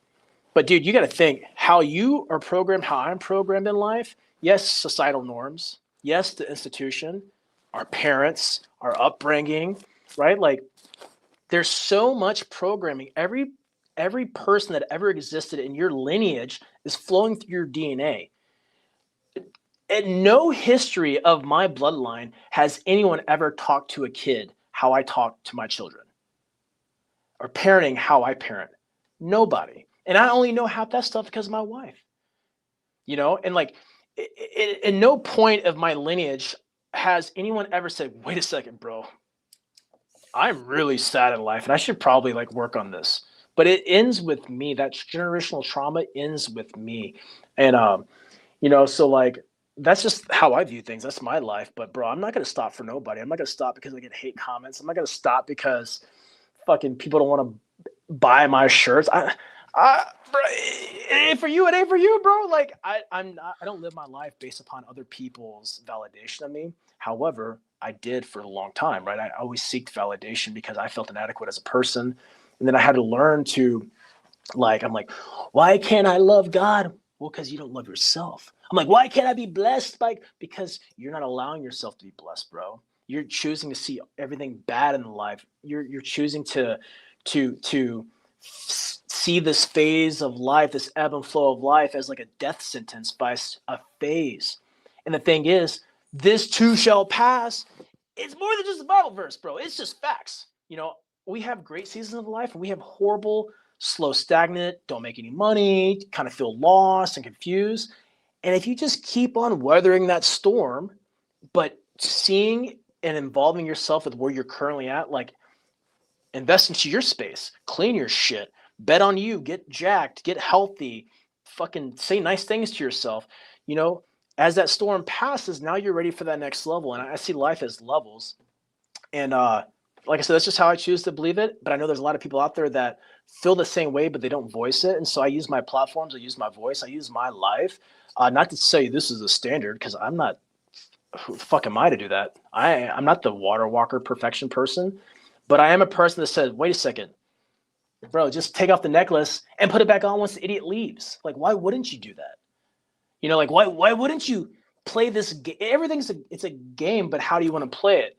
You gonna die on every hill that doesn't go your way? I mean, that's a sad way to live. That's a narrow-minded way to live. I'm a big picture strategist kind of guy. I don't have any or all the answers, but I'm going to defy conformity.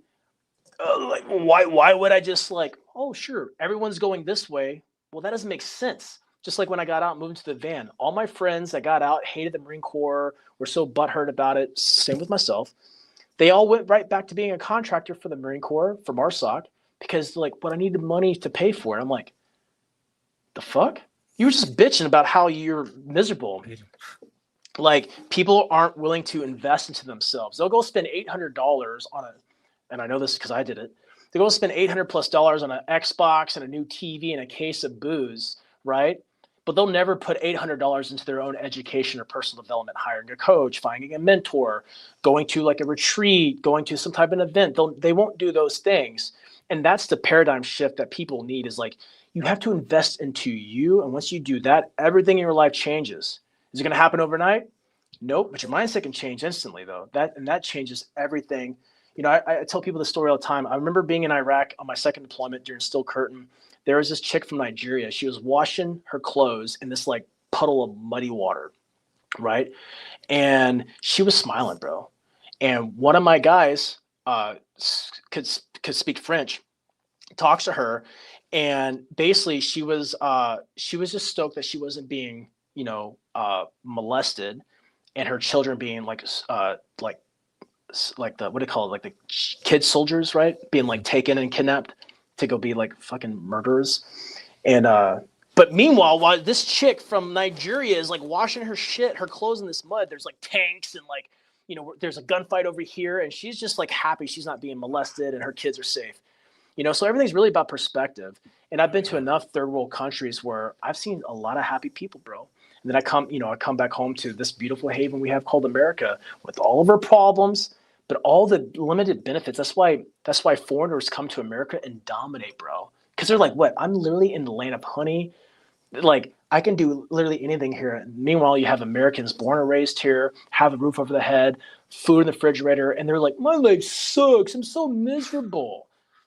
Our poorest of poor live better than 90% of other people in countries. Now, mind you, that 90% is probably a bit much, but the poorest of people in America live multitudes better than anywhere else. I try and tell that to people all the time. I mean, you could be living in a shotgun shack with you and your dog and one pair of clothes and one set of dishes, and still be better off than half the people in the world.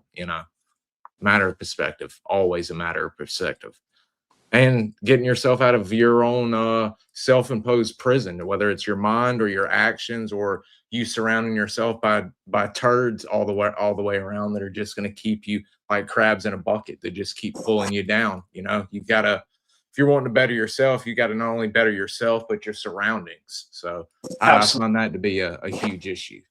Yeah. But one of your commenters asked, have I tried any alternative therapies like ibogaine or psychedelics? Yes, I got into psychedelics 30 days after I got out of the Marine Corps. I started with psilocybin. I got into like DMT, and it sounds like I'm a druggie, but you call it whatever it is. But I felt called to do all these things. I've done ayahuasca, I've done ibogaine, I've done ketamine treatment therapies, all these under like a type of structure minus some like psychedelic trips. But those have absolutely transformed my life and helped me. People are like, what's that tattoo on your face? It's a fucking heart with an eyeball and it's crying. And I remember I was in Peru. I did ayahuasca, and then at the end of my ayahuasca ceremony, the day before I leave, I smoked this thing called changa, which is basically like a flower-based version of DMT. And so I smoked this, and that was the first time that I realized that I could find love for myself. And because in that trip, I was able to like formulate the words "I love you," and I came out of this trip. I was like, "Holy shit!" And I didn't love myself then, but I knew that I could. I knew that I could work towards it. I knew that I could find it. But that's what really broke me open, because I just thought I was damaged goods. I thought there was no redemption. But I remind myself, and I tell people this, like if we weren't redeemable, there would be no point of life. You know, if we weren't redeemable for our sins, the things that we do, there'd be no point in life, right? And now you touch a kid, that's a different story. You know, I'll bury you underneath my front porch. But when it comes to like the average person that has an average traumatic life, whether it's war related or just life related, physical abuse, mental abuse, traumatic brain injuries, all these things, man, like we're not damaged goods. And what I've really realized and come to see in my own self is that like it's a beautiful story that's being crafted, and you're in the making of it. You're in like the front lines of it, but you'll never see what it's for. Just like I'm working on a book right now, but it's a different book than the direction I was going earlier, which was like kind of like a war memoir. But I'm like, I'm not complete. I haven't hit that flag where I planted my flag on Iwo Jima. Like I haven't completed this like campaign yet. So I felt like an imposter to continue on with writing that version of that book. And I'm like, well, how else can I write something that can bring value to people without saying, hey, look at me, I made it? I don't even know what make it means, bro. You know, like there will never be a phase where like, hey guys, I made it. Good luck to all you. That's not, I'm a servant, bro. I'm here to serve the world. And through my own traumas, hardships, and adversities and successes, right? My success to me is like overcoming these obstacles and hurdles in my life, smiling and actually being stoked on myself. You know, I'm going to continue to be able to help other people find their journey, get on their path for whatever that leads them to, but just to get on it, man. And to me, that's been the most savage thing I've ever done, bro. Being a civilian, being on this journey has been the hardest thing I've ever done, and the most fulfilling thing I've ever done. Getting these messages, bro. I had a guy message me. I mean, I get them all the time, but I had a guy message me like 2 years ago. I was out doing something, and I just said, keep on going. It was like something small. He messaged me. He's like, hey, dude, I was gonna kill myself on this mountaintop, and I saw your video. I opened up my phone before I was about to do it, and your fucking face popped up on my feed. And he's like, I started to cry, and I came down the mountain, and I, went home to hug my wife and my kids. And I actually met that guy like 6 months after that, and I was just like, wow, our voice is so powerful. And if you can be vulnerable and authentic, not perfect, not clean, not pristine, vulnerable and authentic, dude, you can impact lives, man. Anyone can, bro. Anyone can. The only reason I'm doing it and someone else is doing it because they're not opening their mouth. They're refusing to go on their journey. They're refusing to face themselves, face their darkness. They're looking at the hardship they're currently at now as their place that they're going to die at. Not me, bro. I want to live.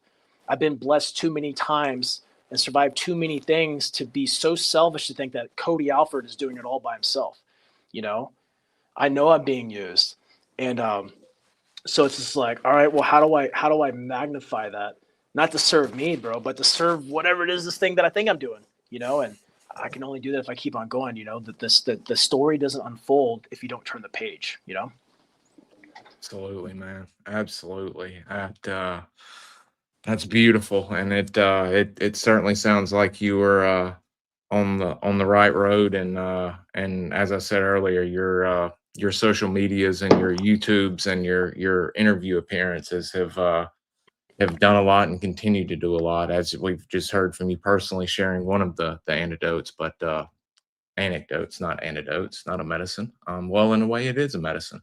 Um, Man, geez, I didn't mean to keep you here for nearly 3.5 hours. I said I wasn't going to pull a Sean on you, but man, you've got one hell of a story that it's just captivating. So I appreciate not only you but everybody sitting here watching, commenting, and listening to us. It's been just a absolute blast, and knowledgeable, getting to hear many aspects, not only your personal story, MARSOC history, but some stuff to help with life here at the end, and maybe help some other people that may need help. So is there I've got your website, your YouTube, your Instagram, and some other interviews listed down in the show notes.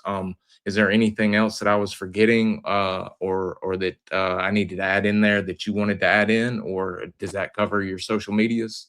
Yeah, that covers my social medias. Just as a guy who has been trying to transform his life, not to be perfect, but just to change. Some of the main things that I want to tell your audience. Getting my blood work done. I'm a strategic partner with Core Medical Group.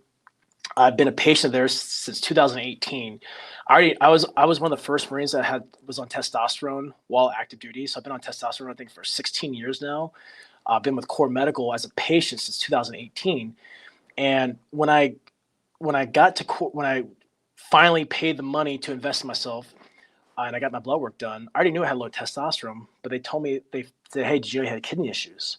So I always encourage everyone, no matter how they are, especially if you're in like your mid 30s, early 30s, get your blood work done, not for testosterone, but just because we're so good at lying to ourselves that your blood doesn't lie.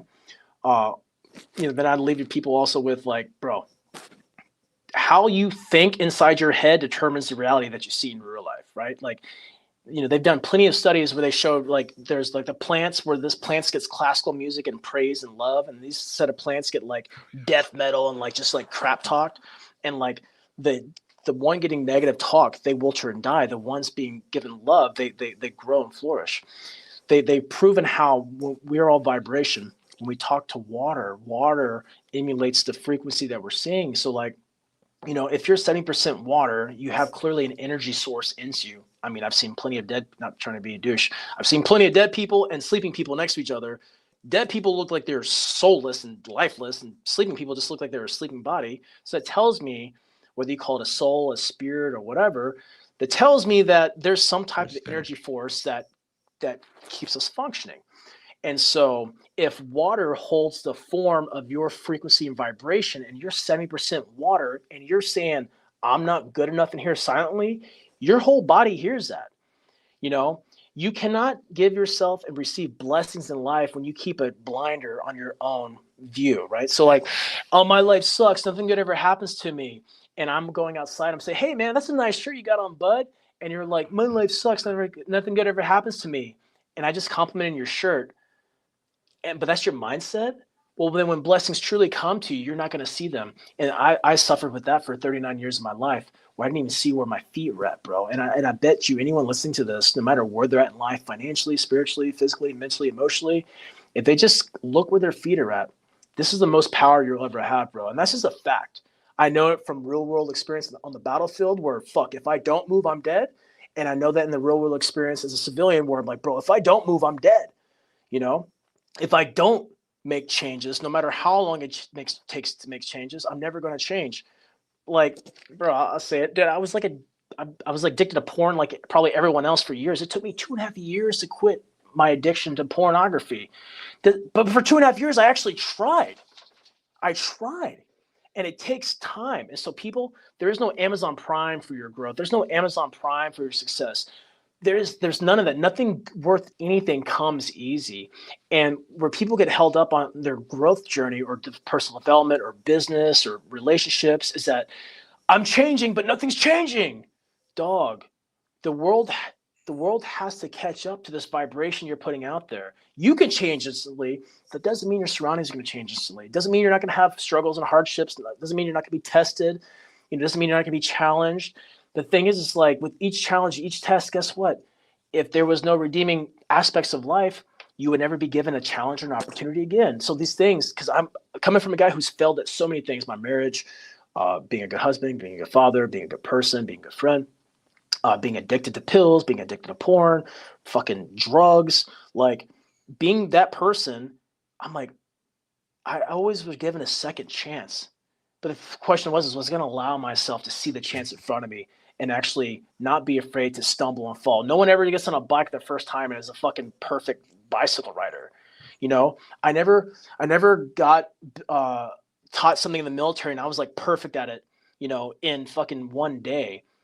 I became an expert in my craft because I dedicated 15 years of doing the same thing for 15 years, right? So it takes time.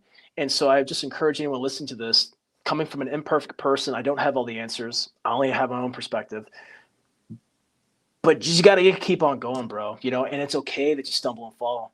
It doesn't make you a shitty person. It makes you fucking human. What makes you a shitty person is when you deny yourself the ability to grow and to evolve. That's just my take on it. Oh yeah, you got to be willing to get knocked down and get back up, because you know, I've learned it, much like you said, that you've got to be willing to recognize when you're in a bad spot, fix it, and realize even when you're in a bad mood or in a bad spot that there's blessings coming your way. You know, I've dealt with a lot of some of the things you've dealt with, drugs and other such things, and you know, it's like eating an elephant one bite at a time. Just because you got clean doesn't mean the next day you're going to run into an old buddy that's got something you want to try or do or whatever. It's a daily fight. So that's why you're so powerful. Seeing someone like you again every day on your social medias talking and sharing is and it's good. Like I said, someone with your voice and your outreach and your personality. I think you've found where you need to be and what you need to be doing. So thank you. I appreciate you. It's an absolute honor to have you on here today, and I look forward to speaking to you and staying friends with you for the foreseeable future, man. Yeah, bro. I appreciate you so much. Absolutely. And guys, as I listed, Cody's social medias will be down in the show notes. Reach out to him. As you see, he is a reader of his instant messages and his comments. That's how I got in touch with him. So just reach out to him and say hello, and be nice, for God's sakes. We've seen enough of the assholes online, so be nice. But we'll stay in touch, and we've got some big shows coming up in the next week or two. And Cody, again, thank you much, and I hope you have a good